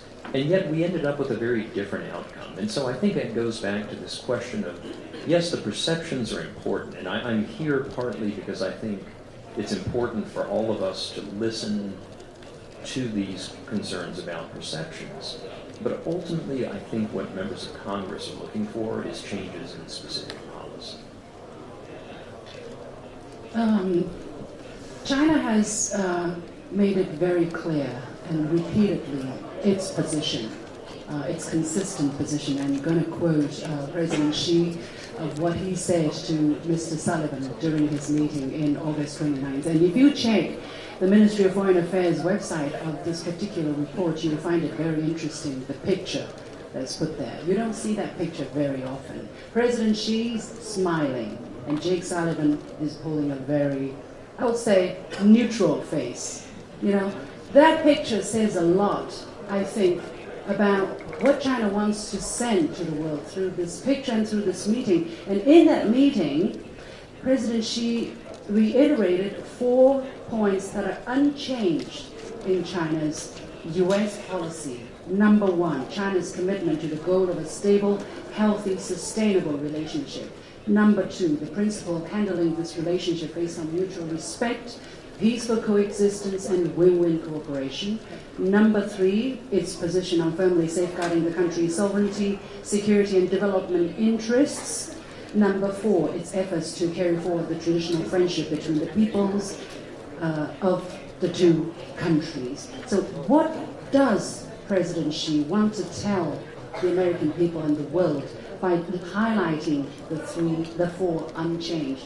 And in such order, you know, China's commitment to the goal of a stable, healthy, sustainable relationship remains unchanged. What else needs to be said to persuade, to tell the American people and politicians that we are sincere, that we want this relationship to work?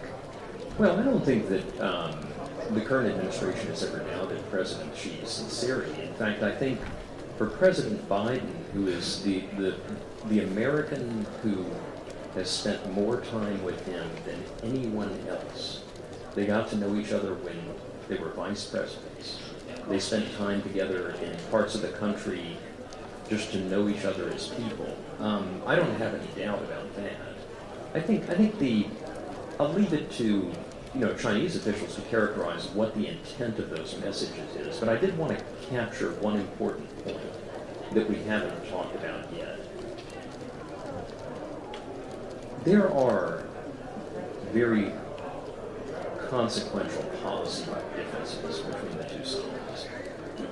But in many areas, these have been manageable in part because the connections between the two societies were robust. And I worry a lot about what has happened since the period of COVID and beyond, the collapse in connection between the societies.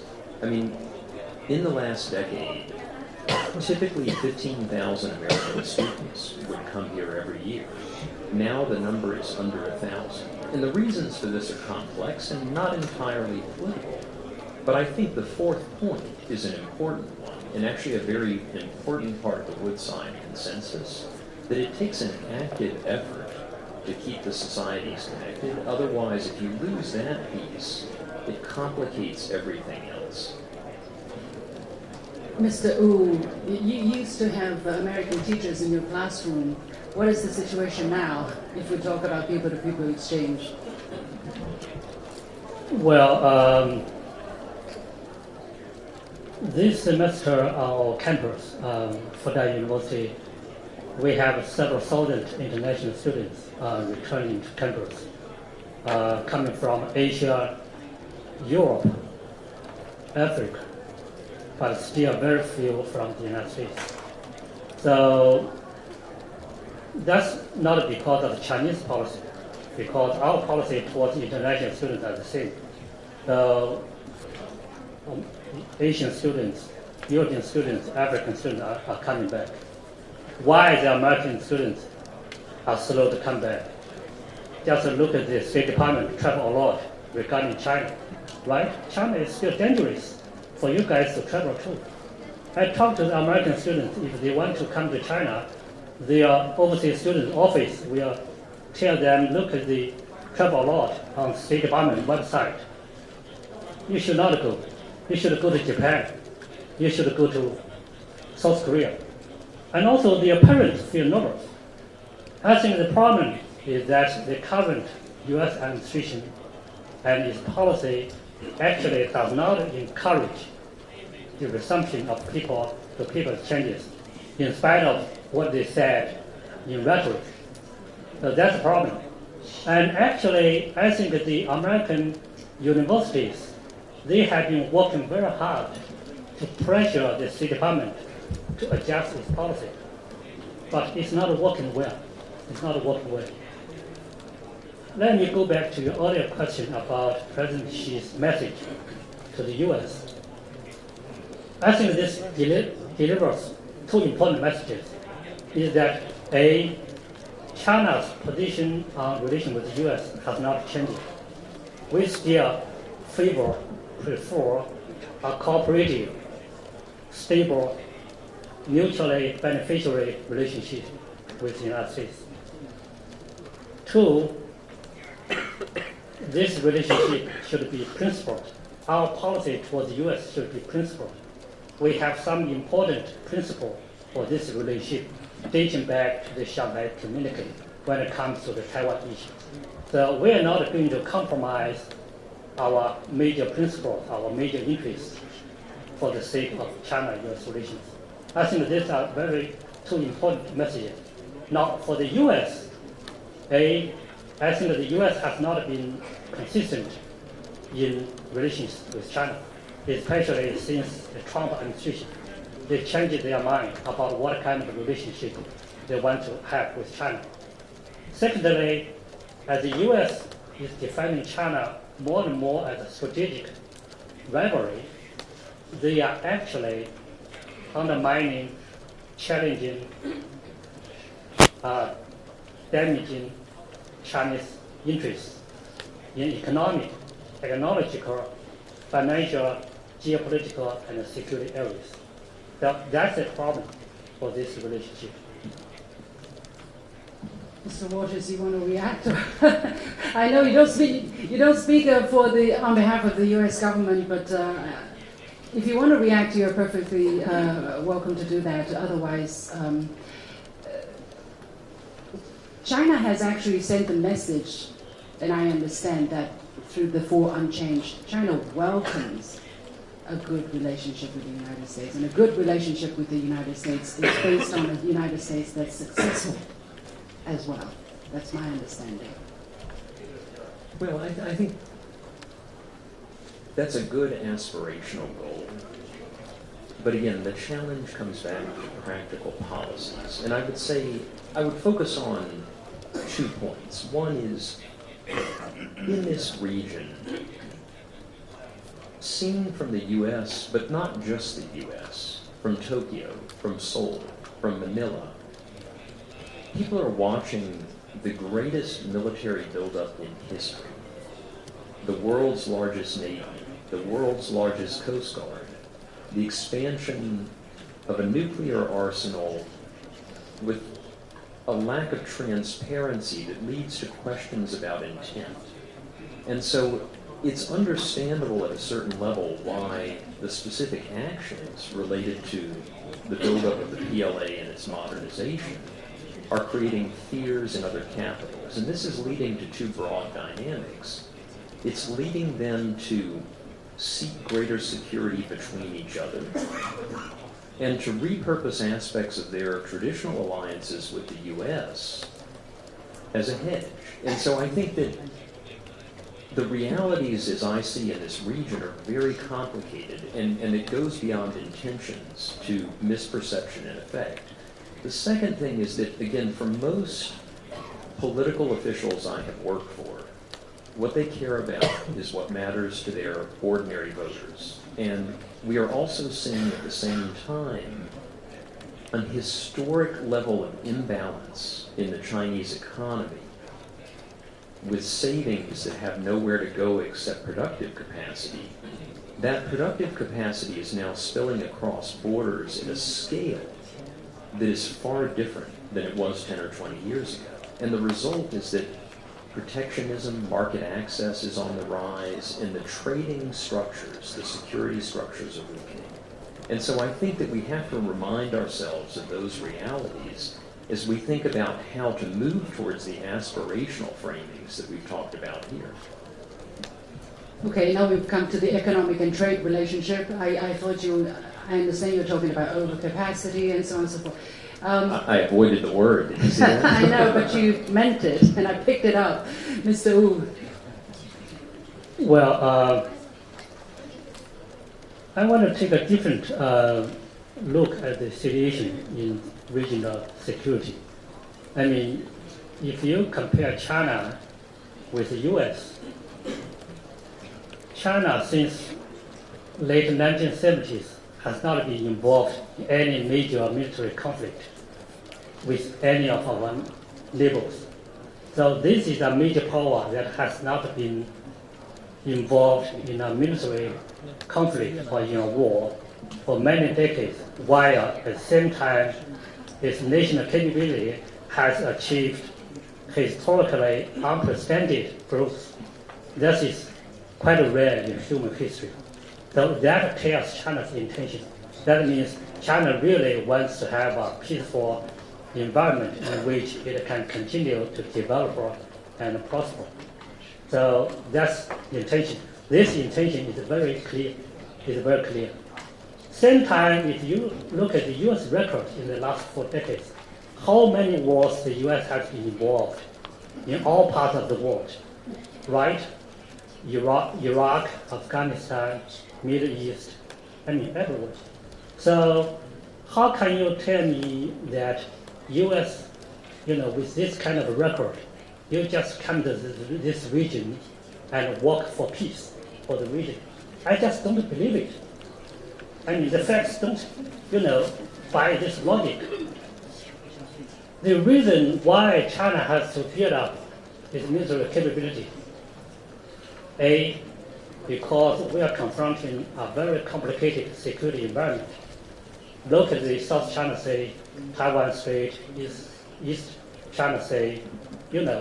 Since the U.S. rebalanced Asia strategy, we know what the U.S. has been doing in this region. So we need to develop the capability to deal with a growingly complicated security environment. And then secondly, because of our economic growth, we have more capability. We have more resources to devote than in the past. That's another reason. Above all, I think whether or not a country wants peace or not is not because of its capability, but because of its intention. I think China's intention remains to seek for a peaceful environment in which China can continue to develop and rise. I believe that. And probably benefit as well. We definitely benefit from this relationship. But following up on Mr. Wu's comment, they're saying that, the United States has been bringing wars everywhere. China, this region is by and large peaceful. There's more to celebrate than there is to be worried about, as our previous distinguished speakers put it. Does it mean that China wants the United States hands off in the Asia Pacific? The U.S. has been a dominant actor in Asia Pacific since the end of World War II. So like it or not, that is the reality. That's the starting point when we look at the regional geopolitical situation. So China is not that naive that we hope that one day when we get up in the morning and American soldiers are gone, American military bases in this region are closed. That's not going to happen. We want to see the U.S. to stay in this region to play a constructive and peaceful role for this region, not impose its own narrowly defined security agenda on this region. And the problem is now, as we can tell, the U.S. in this region, they want to pursue a security agenda featured with containing China or politely competing with China. That is why the U.S. allies and partners in this region have been mobilized. They joined the U.S. Indo-Pacific strategy to deal with China. That's something China does not like to see it happen. That's something China has to deal with it, like or not. Mr. Water, you want to wrap up there, and while responding to that, if you will? Yeah, I mean, I think that, essentially what we're talking about, though, is a very different view of the risks of conflict and the rules in this region. I mean, we haven't really talked about some of the actual points of friction beyond Taiwan, but, I think for the U.S., these alliance relationships that predate the period of strategic competition, part of the reason that the U.S. is concerned about Chinese actions in the region is a very different view of the rules. And the previous panel talked a bit about the situation in the South China Sea, where under any definition of UNCLOS, the UN Convention of the Law of the Sea. Don't mention that, because the United States is not party to it.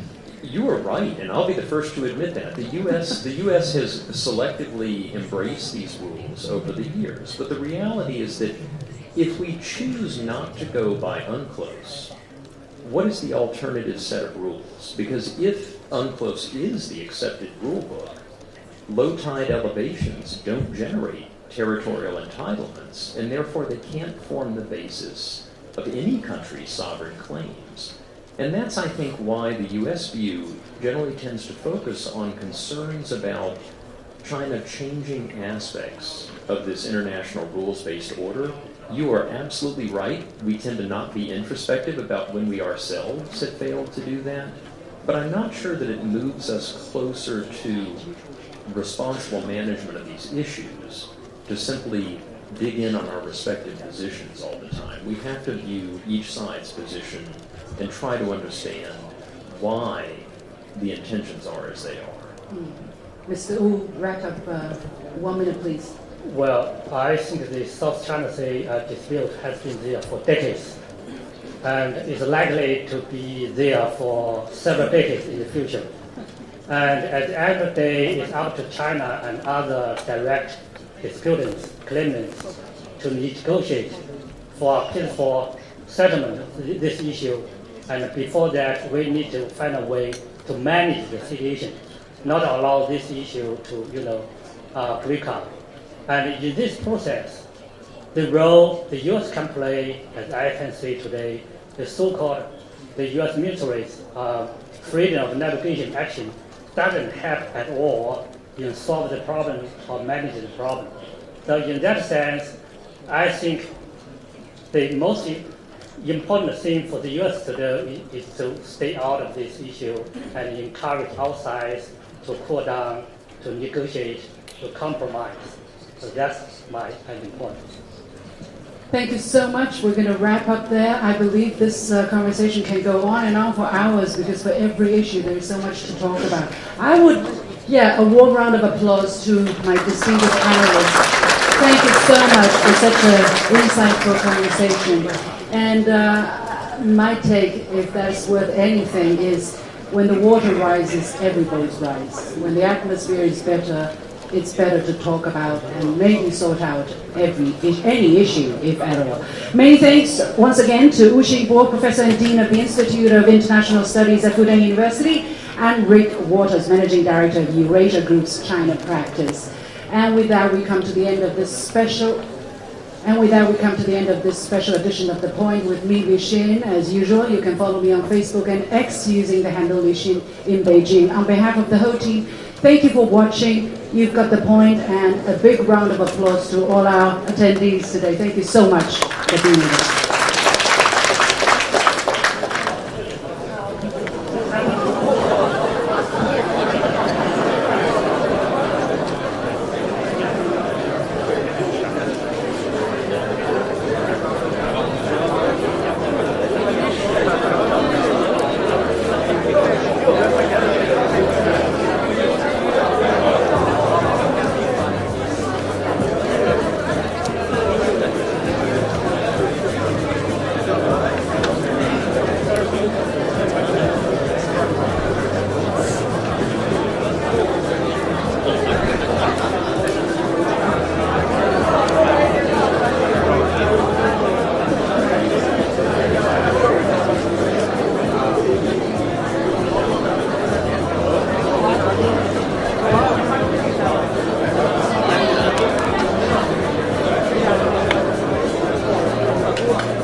喂，我收讯不好，喂，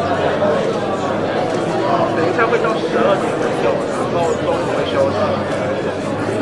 对，然后你现在可以看刚才的画面。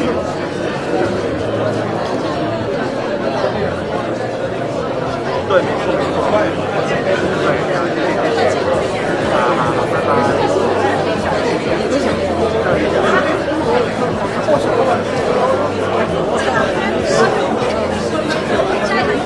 有我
10分钟后开始，请您尽快就座，并将手机等通讯设备置于静音状态。谢谢合作。Distinguished guests, our conference will start in 10 minutes. Please be seated and mute your mobile phones and other electronic devices. Thank you for your cooperation. 尊敬的各位，尊敬的来宾，请注意置于座椅上的同传设备。频道1为中文频道，频道2为英语频道。如果同传设备故障，请到位于会场后方的同传设备更换处更换。会议结束后，请将同传设备放置在座椅上。谢谢。Distinguished guests, there are simultaneous interpretation devices on your seats. Channel 1 is for Chinese and Channel 2 is for English. If you have any problem with the interpretation devices, please ask the staff at the back of the hall for help. At the end of the conference, please leave your interpretation devices on your seats. Thank you very much. 尊敬的来宾，请注意置于座椅上的同传设备。频道1为中文频道，频道2为英语频道。如果同传设备故障，请到位于会场后方的同传设备更换处更换。会议结束后，请将同传设备放置在座椅上。谢谢。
尊敬的各位来宾，大会将在5分钟后开始，请您尽快就座，并将手机等通讯设备置于静音状态。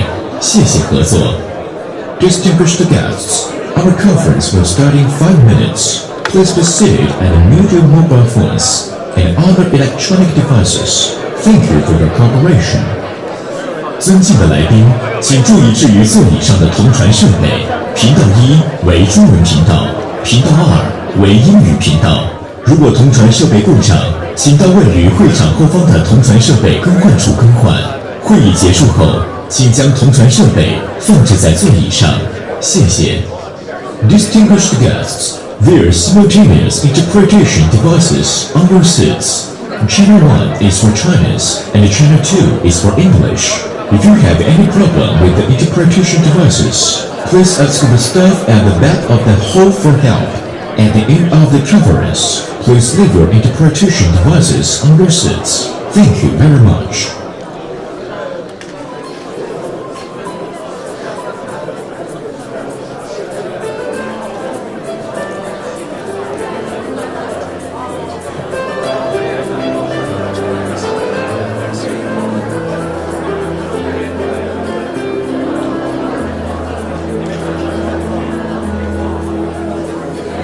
各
各位来宾，大会即将开始，请您尽快就座，并将您的手机等通讯设备置于静音状态。谢谢合作。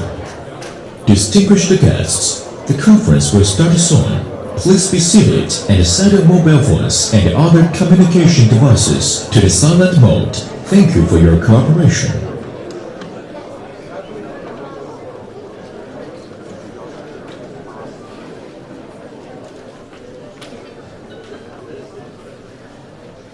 有请主持人主持会议。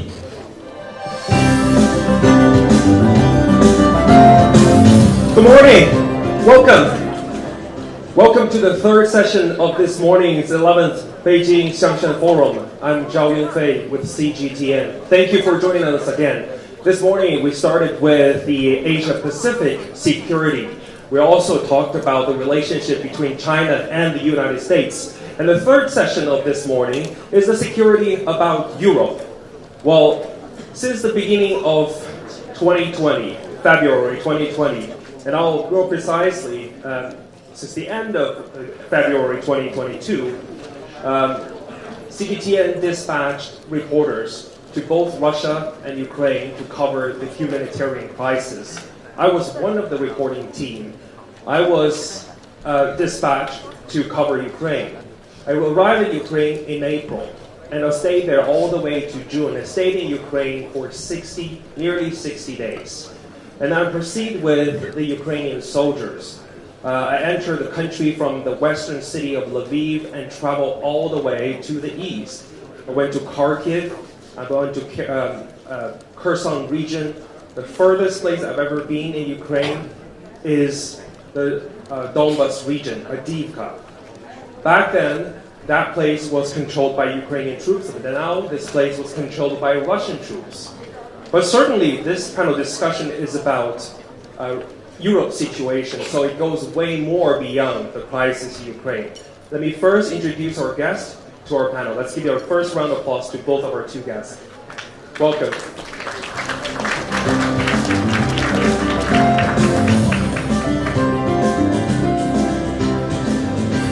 Welcome to the stage, gentlemen. Let me introduce both of our guests. Just as I was saying before, each conversation for this morning, we have one Chinese guest and we have one non-Chinese guest. Just to have a little bit of balance in the morning discussions. And we have Professor Cui Hongjian. He is the Professor of Academy of Regional and Global Governance at Beijing Foreign Studies University. We also have Ambassador Alexander Chaldi, President of the Grand Frontal of Ukraine, and he's also the former First Deputy Foreign Minister of Ukraine. He was the third member of Ukraine's negotiation team in Istanbul. Welcome to both of you. My first question overall is maybe first question to Ambassador Chaldi. What's the situation like in Ukraine at this moment? It's been 2 years since 2022. You can take your mic. Thank you very much for the invitation to be together with you. Two small observations. First of all, I am very grateful for organizer of 11th Shanghai Forum for invitation me. I look at the new strategic role of China in global security will do this forum one of the most important platform for discussion of security. It's my first observation. My second observation, I'm former ambassador, and now I'm non-official status, so I can't express the view of Ukraine. Everything what I try to deliver to you, my messages, this is my personal view. Of course, I try to show you the official position of Ukraine. And I'm now president of Grant Thornton, is a global advisory group. This group present in China, very big group. And I continue to participate in track 2 in many dialogue, especially which has started by humanitarian dialogue, a very famous international organization which promote dialogue and peace all over the world. And return back to your questions, where we are now, we continue the war against Russia aggression. You were in Ukraine first 60 days. When Russia started the war, the perception in the world, I'm sure here in China, that Ukraine lost this war very quickly, not more than 1 month. But we resisted. And in a few months, it will be 1,000 days after the starting of the war. Where we are now, on the front line, situation is difficult, but not critical. In diplomatic and political field, I think position of Ukraine now are more understandable all over the world. So we are continue our struggle, and we believe in our victory. But my personal view that we won this war in end of the April 2022. Why?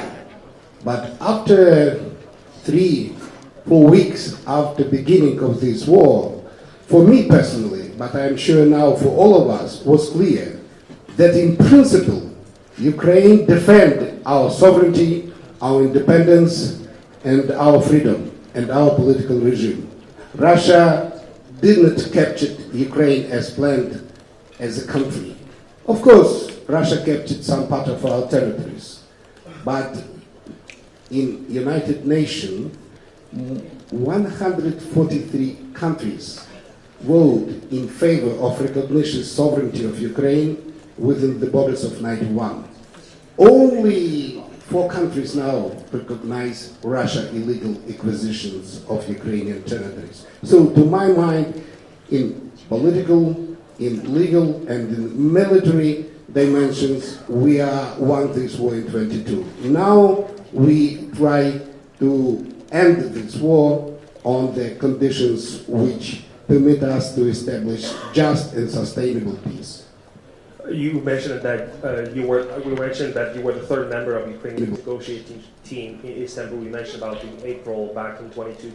We'll get back to it because that was the point when the two sides is close to a negotiation settlement. But before that, Professor Cui, in a larger scale, how has the situation in Ukraine influenced our overall situation in Europe? So before I try to give reply to the question, I should tell you that Charlie and me, we are not so strangers, right? Now we have this scholars discussion frequently. I mean, some major players plus Ukraine on the Ukraine crisis online. So I take the value to meet with Charlie face to face, and also very interesting and important discussion here. Yes, also you know now the whole situation in Ukraine, no matter how could you name it, the war, conflict, or crisis, I think now indeed it's a tragedy. It's a tragedy, and not only for both Ukraine and Russia, and especially for European countries, for the continent. Also you know now this conflict or crisis. This is a very, very big issue for the whole Europe. Is how could they, purchase a so-called peace, and how could take use of which kind of instrument? Only military or some more political or diplomatic means and so on. Another, I think, very big concern for me, because I'm an observer or scholars on this situation, is not only the traditional security issue has been raised for most of the European countries, and now especially some economic security, energy security, and even social security. And if we try to expand it to some other related area, even this political security issue has been raised in Europe. If we look at this result of the European Parliament election this June, we can find out more and more so-called far-right wing parties. They won more support from average people, and also for most of the far-right wing party, they try to, transfer this current policy or position of most of the European countries, including European Union institutions. So I think that, indeed, the Europe, its security, its idea about a permanent peace, its security architecture, I think it would be one of the biggest victims from this crisis. But now, of course, I think on the other, thinking about this crisis is how could Europe play a role to help the situation? For example, for Europe, especially for some major players, including France, Germany, and even the UK, could they play a more positive role to help the situation, to find out or not to miss any opportunity to transfer this, bad direction? I mean, just taking use of the military means to maybe a new direction. I mean, the peaceful solution or political solution. So I think that it's a very, very big question now for European countries. We'll come back to the political solution, but before that, the most recent update, which Ukrainian troops will be considered it's one of the breakthroughs, is the operation in Kursk region. Can you tell us more about that on the battlefield? About what? The Kursk region. Kursk, okay. Look, for us, the situation is very clear. We are victims of Russian aggression, and according with Article 51 of United Nations Charter, we have all rights for self-defense, and from this point of view, we have rights for any legitimate actions against Russian Federation, including the attacks of Russian territories. And we have done it from the first days of the war. We attacks with the rockets Russia territories, Russia ports, and you know that at the beginning of the war, for example, we destroyed one of the biggest Russia warship in the Black Sea. So from this point of view, we attack Russia territory, but not capture Russia historical territory, because now we divide Russia territory within the borders internationally recognized, and the borders which Russia illegally occupied, annexed in Ukraine, because now Russia declared that she has a sovereign right over 6 regions of Ukraine which Russia illegally occupied. Of course, it's totally illegally from point of view of modern international law.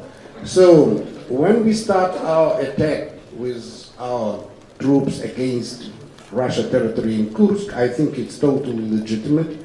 And to my mind, one of the crucial aims of this offensive was to demonstrate the world that no red lines exist for Ukraine in our just struggle against Russian aggression against Ukraine. It's my first message. Second message, we successfully captured some part of Russian territory, and it considerably increased our position during the future possible negotiation on settlement Ukrainian war. And third, there are a lot of military here. They very clearly understand that from a military point of view, we create some new possibilities for us, new instruments, how to influence on the situation on the battlefield, along the whole line of contact with Russian troops. And this is line now more than 100,000 kilometers. This is one of the biggest war in Europe after the Second World War. Yeah, a lot of people, when I was in Ukraine, a lot of people also mentioned that that's the biggest scale of conflict after the Second World War. Professor Cui, we're talking about the two ways offensive between the two countries. Do you see that this is an elevation of the crisis? Yes, indeed. As we know, we need to keep I think, a continued observation of the situation.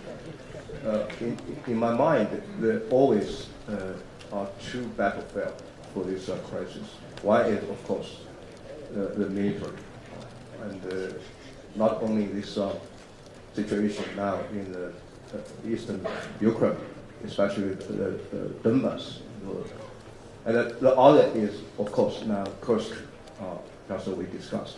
Another, I think, the battlefield could be political, diplomatic, or some other, even economic areas. As we know, always this crisis is continuing produce some more spillover effect.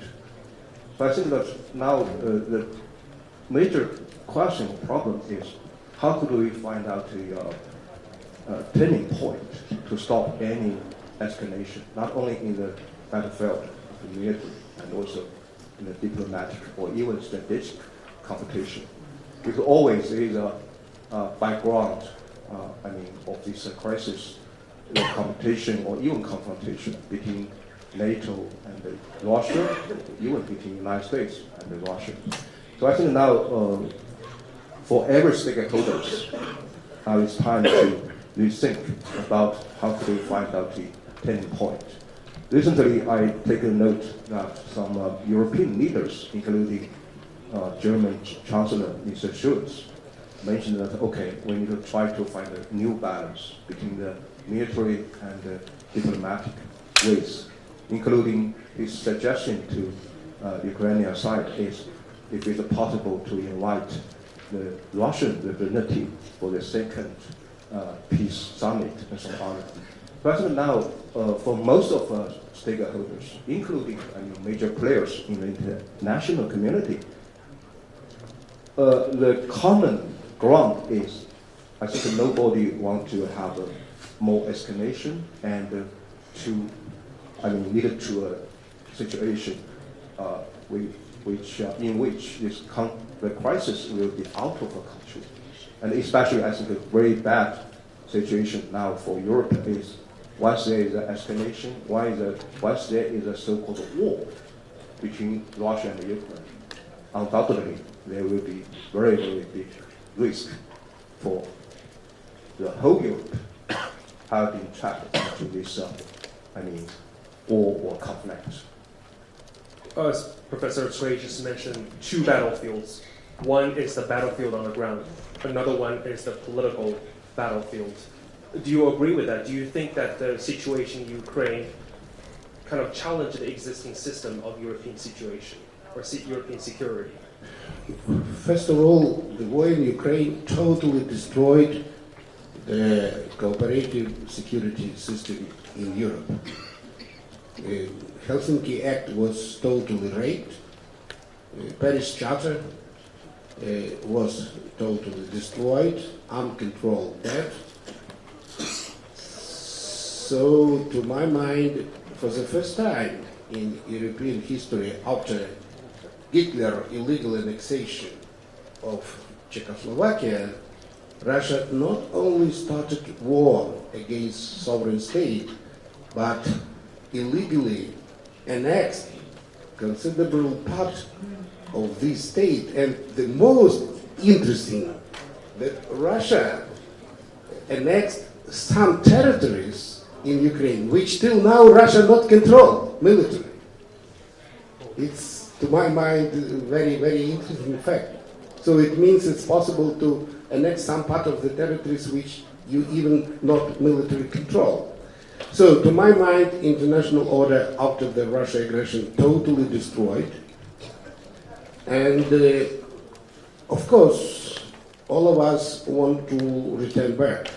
But to my mind, if in Istanbul existed possibilities for political settlement of the war, and our negotiation was concentrated on finding political solution, After illegal annexation, approximately 20% of Ukrainian territories in October 22, now it's my personal view, there are no possibilities for political settlement of this war. Why? I explain very clear. Because according to Russia Constitution, Article 37, it's impossible to reduce Russia territory.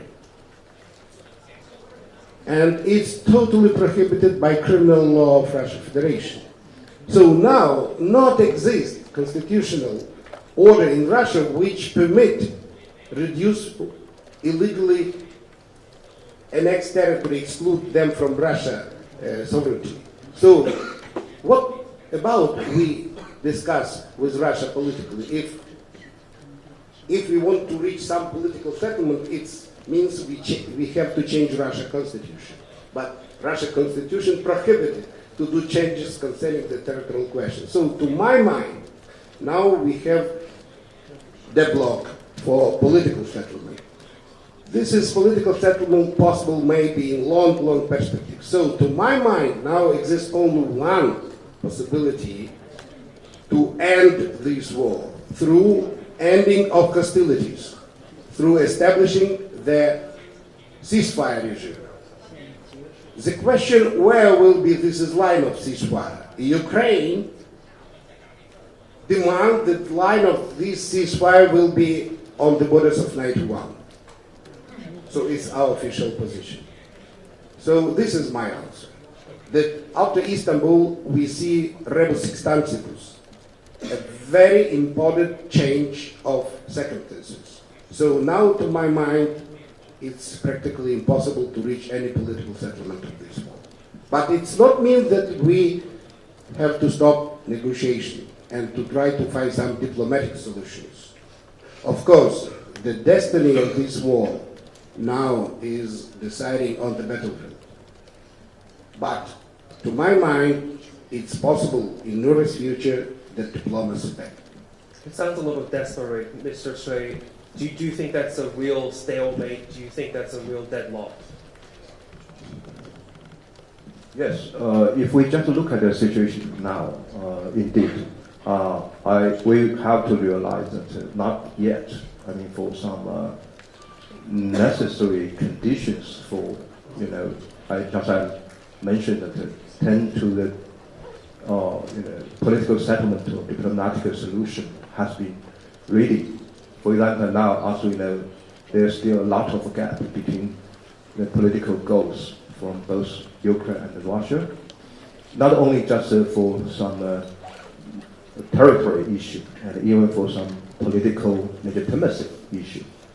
At the same time, yes, still we can find that a lot of even kind of a continuing support from some Western countries to Ukraine. So it looks like a deadlock now. But at the same time, we still try to find some more hopes or more opportunities for tending to the political settlement. For example, now, just like I mentioned, that once is an operation by Ukrainian side in Kursk, which means the end or the limitation of a military operation could be reached soon. Because as we understand, there is few instruments by Ukrainian side to win on the battlefield by military wings. Similar thing happened for Russia. As we know, once there will be some more escalated response from the Russian side to Ukraine, which means maybe, firstly, Russia have to concern seriously about the possibility to take use of nuclear weapon. Another, perhaps, is Russia have to thinking about to redefine this operation as a war, which means that there will be more mobilization for military force in Russia. Once something happens that way, it will give some, I think, higher risks for Russia on its political stability, on its economic situation, and some other. But I think now the situation is, yes, both sides still insist that the military could be most useful instrument to deal with this conflict. But at the same time, both sides is near to, the end or the limitation of the instruments. So I think now for every stakeholders, I think including Russia and Ukraine, and some other major players in the international community, we need to try to take efforts to find out the point to help the situation. I agree with Charlie. Maybe from a Ukrainian perspective, now no way or no space for political settlement. But anyway, I think this crisis could be resolved not only by single part, because anyway it's a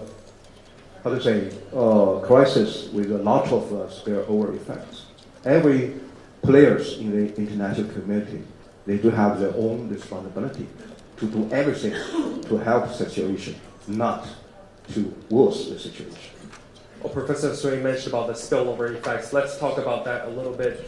It all began with grain export, and then it goes way beyond that. Let's talk about the situation in Zaporizhzhia. What is it like in the nuclear plant? Are you worried about that? Of course, I'm very worried about Zaporizhzhia, and now exists some questions concerning the Kursk power atomic station. To my mind, and Ukraine very sensitive to these questions. For example, we have a chance not to find a general political settlement, but maybe to find some salami solution concerning some special spheres. And you remember mentioned about the grain deal. But it was success, and humanitarian dialogue, I mentioned, was very active in this process. But Russia withdrew its participation in grain deals.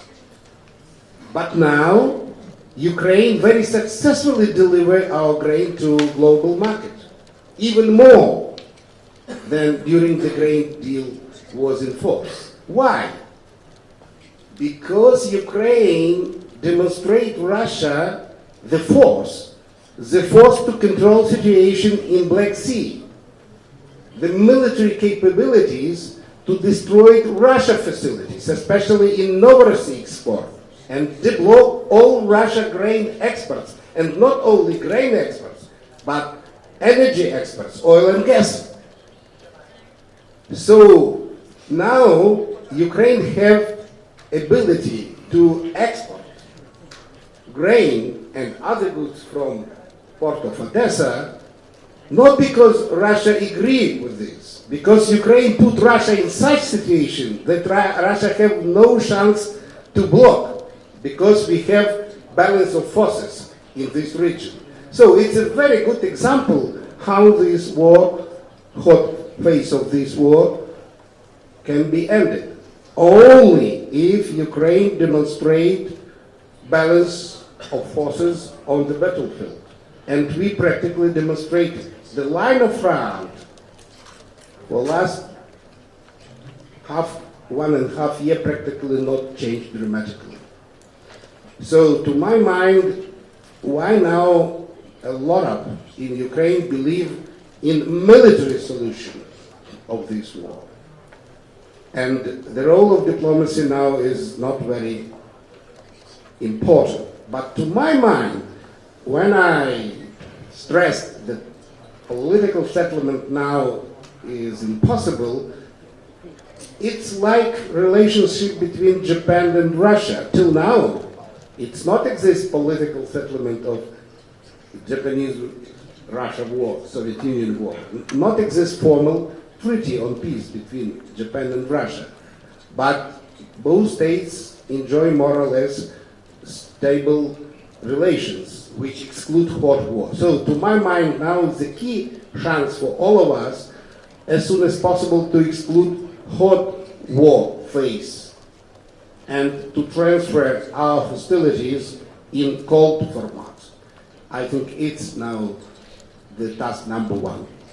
And to reach this task, of course, we need some diplomatic efforts. And officially, President Zelensky now appealed to the whole of the world with the idea, as soon as possible, till New Year, to convene second Global Peace Summit concerning the Ukraine. And I think it's a very important initiative which can lead to the ending hot phase of this war. And President Zelensky stressed a few times in his interview that one of his aims to end the hot phase of this war as soon as possible, preferably till the end of this year. Yeah, military efforts should never be the solution of any crisis. But I want to follow up with that, because at the beginning of the crisis, Russia was citing the NATO's eastward expansion. What's your comment on that? Look, it's very difficult to speak about it with me because I was not a third member, because exist a lot of members of delegation. I was the expert of delegation in 22, and in some sense I was a diplomatic volunteer because I proposed my services as retired diplomat, but it was accepted, and I was very glad that I participated in this process. So when Russia started war, they also demand from us denazification, demilitarization, and a lot of other things than not only NATO. And if during the Istanbul negotiation it was possible to negotiate a future security status of Ukraine as a permanent neutral state, but now I think it's totally impossible. And the crucial question for ending hot phase of the war for Ukraine and for Ukrainian citizens is this is security guarantees, which permit for us to expect, if this war will be ended in hot phase, who guarantee that it will not resume once more? Who guarantee Russia once more start aggressive attacks against Ukraine? We had a bad experience of Minsk agreements. Exist Minsk agreements, and it was possible to implement them peacefully. But Russia started aggression against Ukraine. So now, for us, the crucial question to end hostilities, this is quality of future security guarantees, especially for Ukraine, a country who gave up the third nuclear stockpile in the world in 1994. And we received security guarantees in Budapest Memorandum from P5, including China. But unfortunately, one of guarantee states, Russia, started aggressive war against Ukraine. So Ukrainian nation, now very sensitive for security guarantees. And now Ukrainian nation believe that only future membership Ukraine in NATO will give us real guarantees. So now Articles 5 for us of NATO Charter, something like the hopes which can guarantee our sustainable security future. So now the question out of discussion. Ukraine now plan to do all the best to receive status of member of NATO. Professor Strait, do you want to make any comment? Are we close to any phase of settlement? Yes, as I understand from Charlie, is now it looks like a gaming to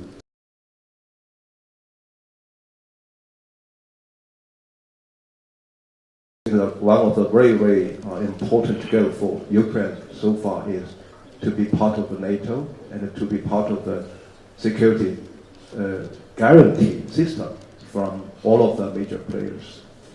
But we should not forget that before this crisis happened in Ukraine, Russia tried to get a similar security guarantee from NATO, from the United States. So I think now the question is, yes, more and more countries feel lack of the security.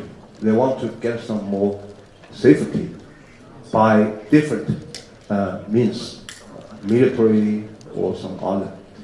So I think now, yes, we need to try to find out the different category dimension for this crisis or even its effect to the international security. I think the willing and also some political goals from Ukraine should be respected because as an independent country.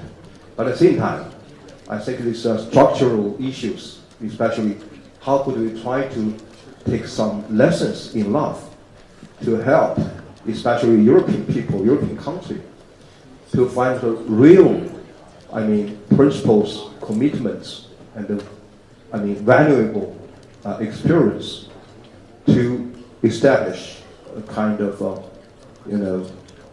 cooperative, comprehensive, sustainable security architecture. So I think, yes, Ukraine is trying to, purchase a kind of justice and a lasting peace. But how could we find out the connectivity of this requirement from Ukraine and also the requirement from Russia to be part of this new European security architecture?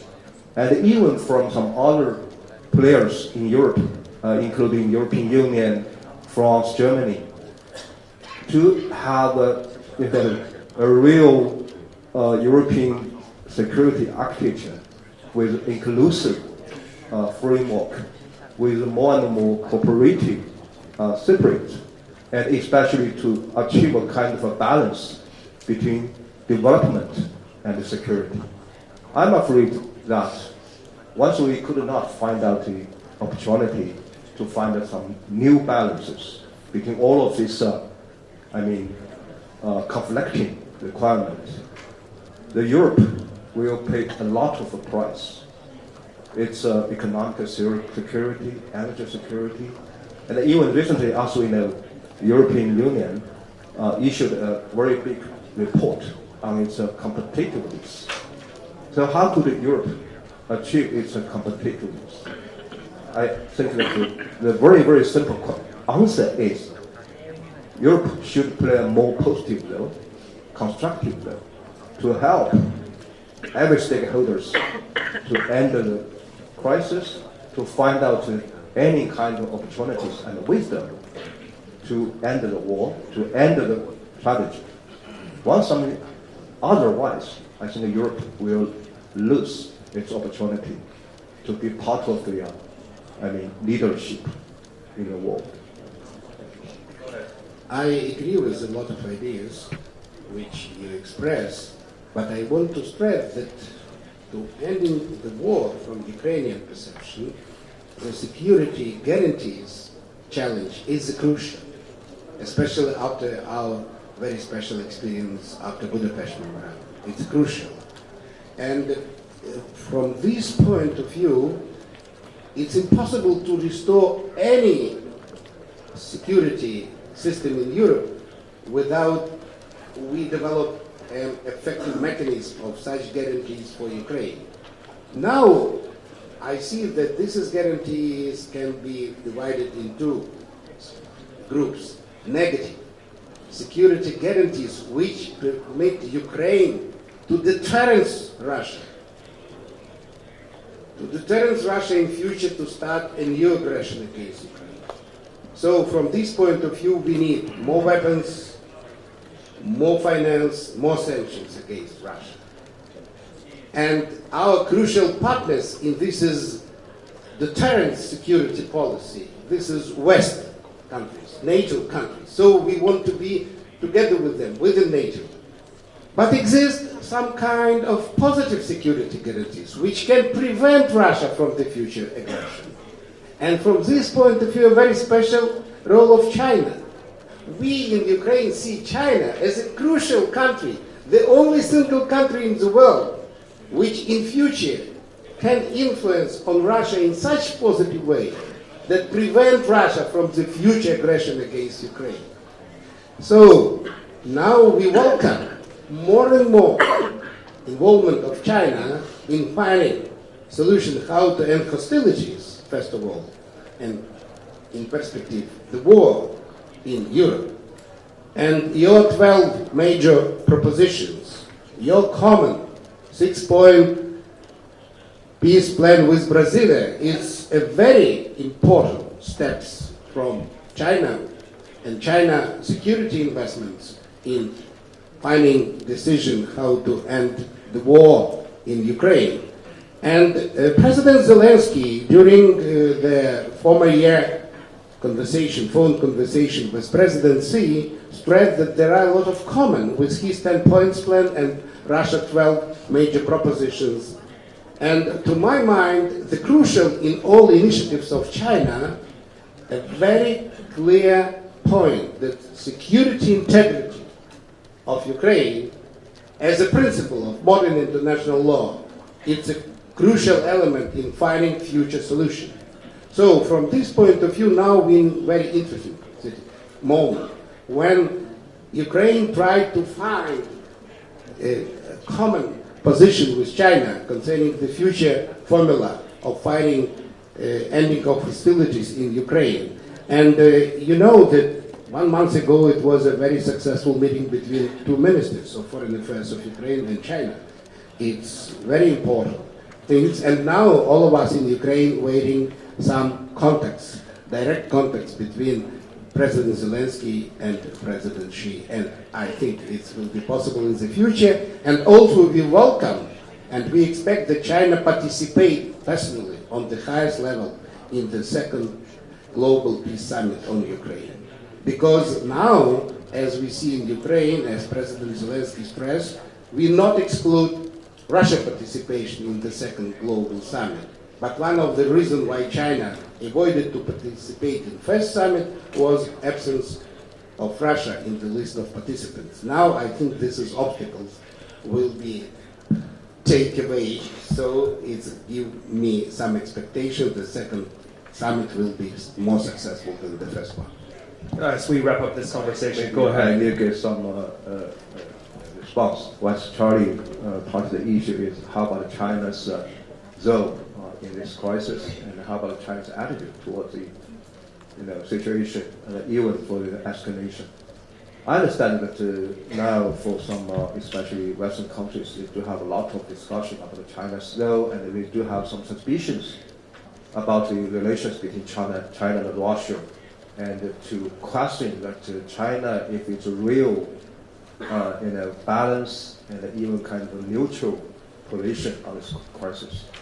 I would like to say, firstly, China's attitude is as consistent and clear as possible. If you look at it from very beginning, not only from the speech or some comments from leaders and from different level officials, you can find out always China try to find out its own way.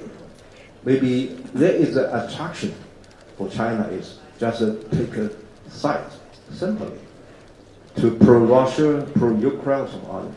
But I think China chose a very, very difficult step, because maybe the situation could be that they will not so satisfaction from Russia, from Ukraine and Chinese stance.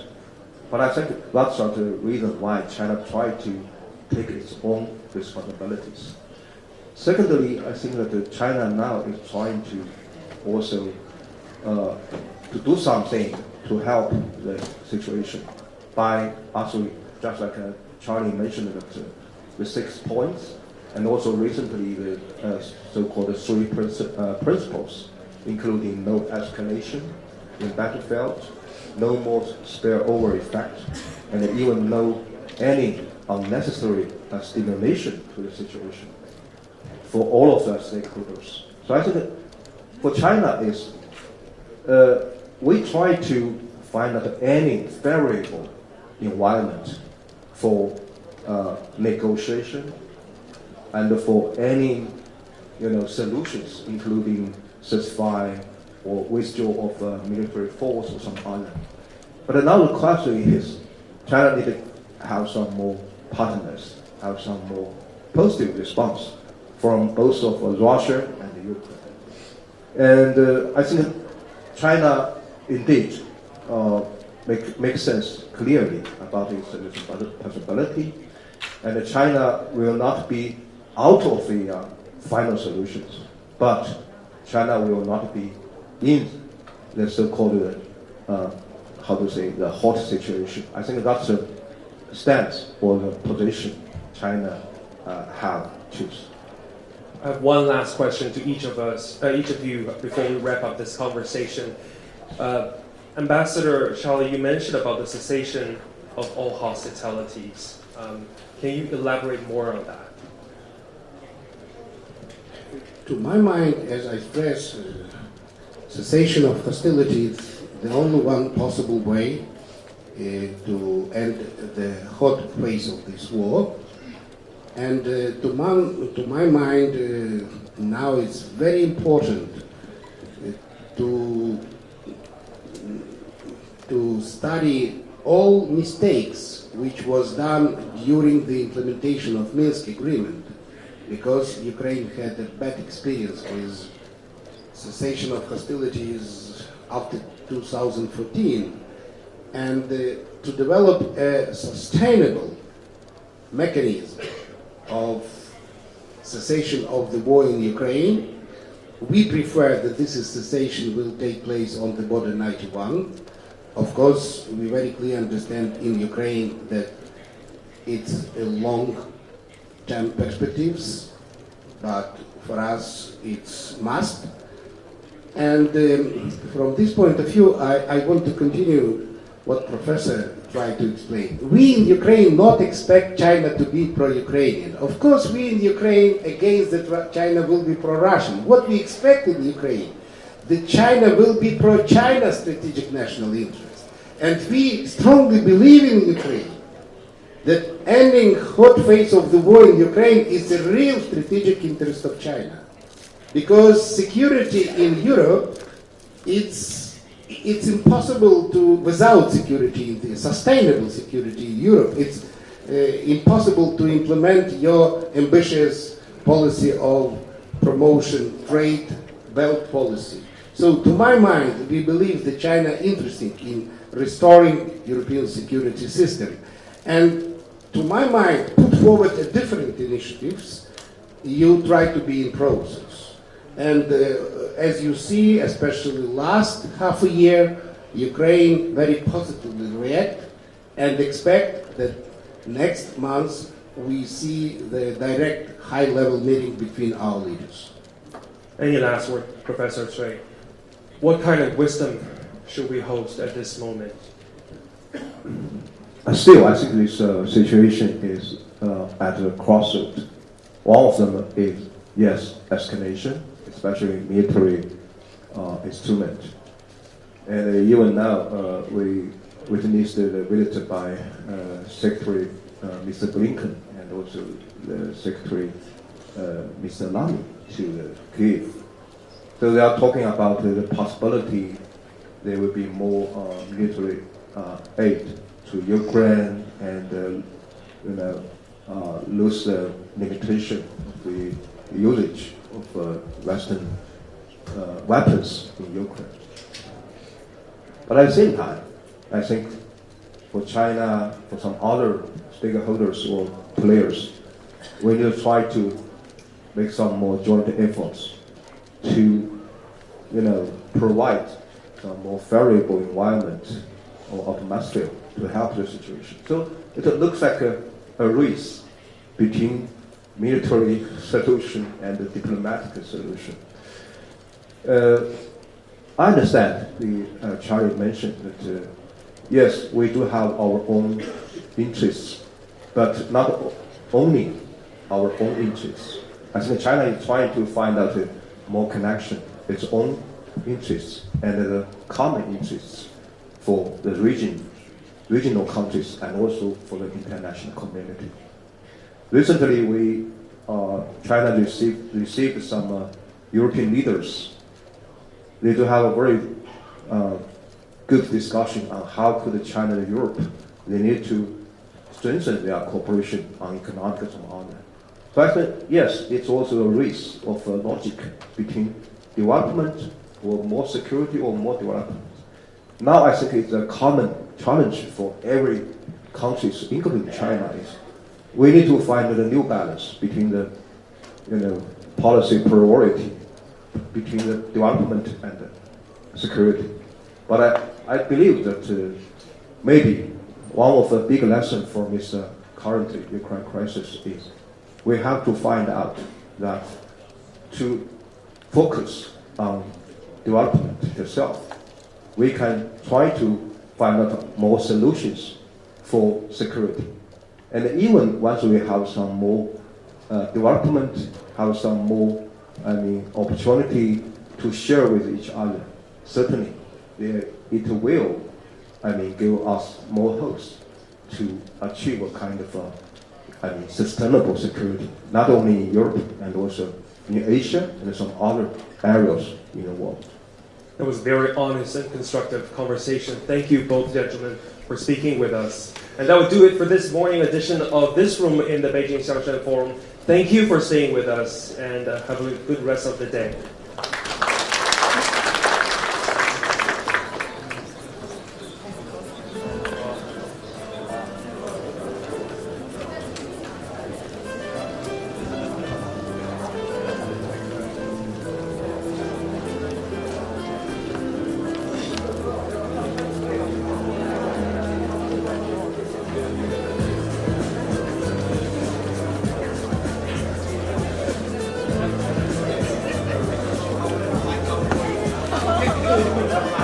朋友都知道我是很挑剔的，防晒乳我选 KISS 皇家呵护抗光清爽高防晒凝露，因为它有媲美蓝光神盾的抓藻植萃，保护我在阳光下延缓肌肤老化，维持青春弹力，可以防御工作环境里的3C 商品，各种光源对肌肤的伤害，擦起来清爽不黏腻。我特别喜欢它做到海洋友善。365天，天天抗光抗老化，是我的保养日常。你呢？呵护您，呵护全家人，专属你的 KISS Royal Care 抗光清爽高防晒凝露。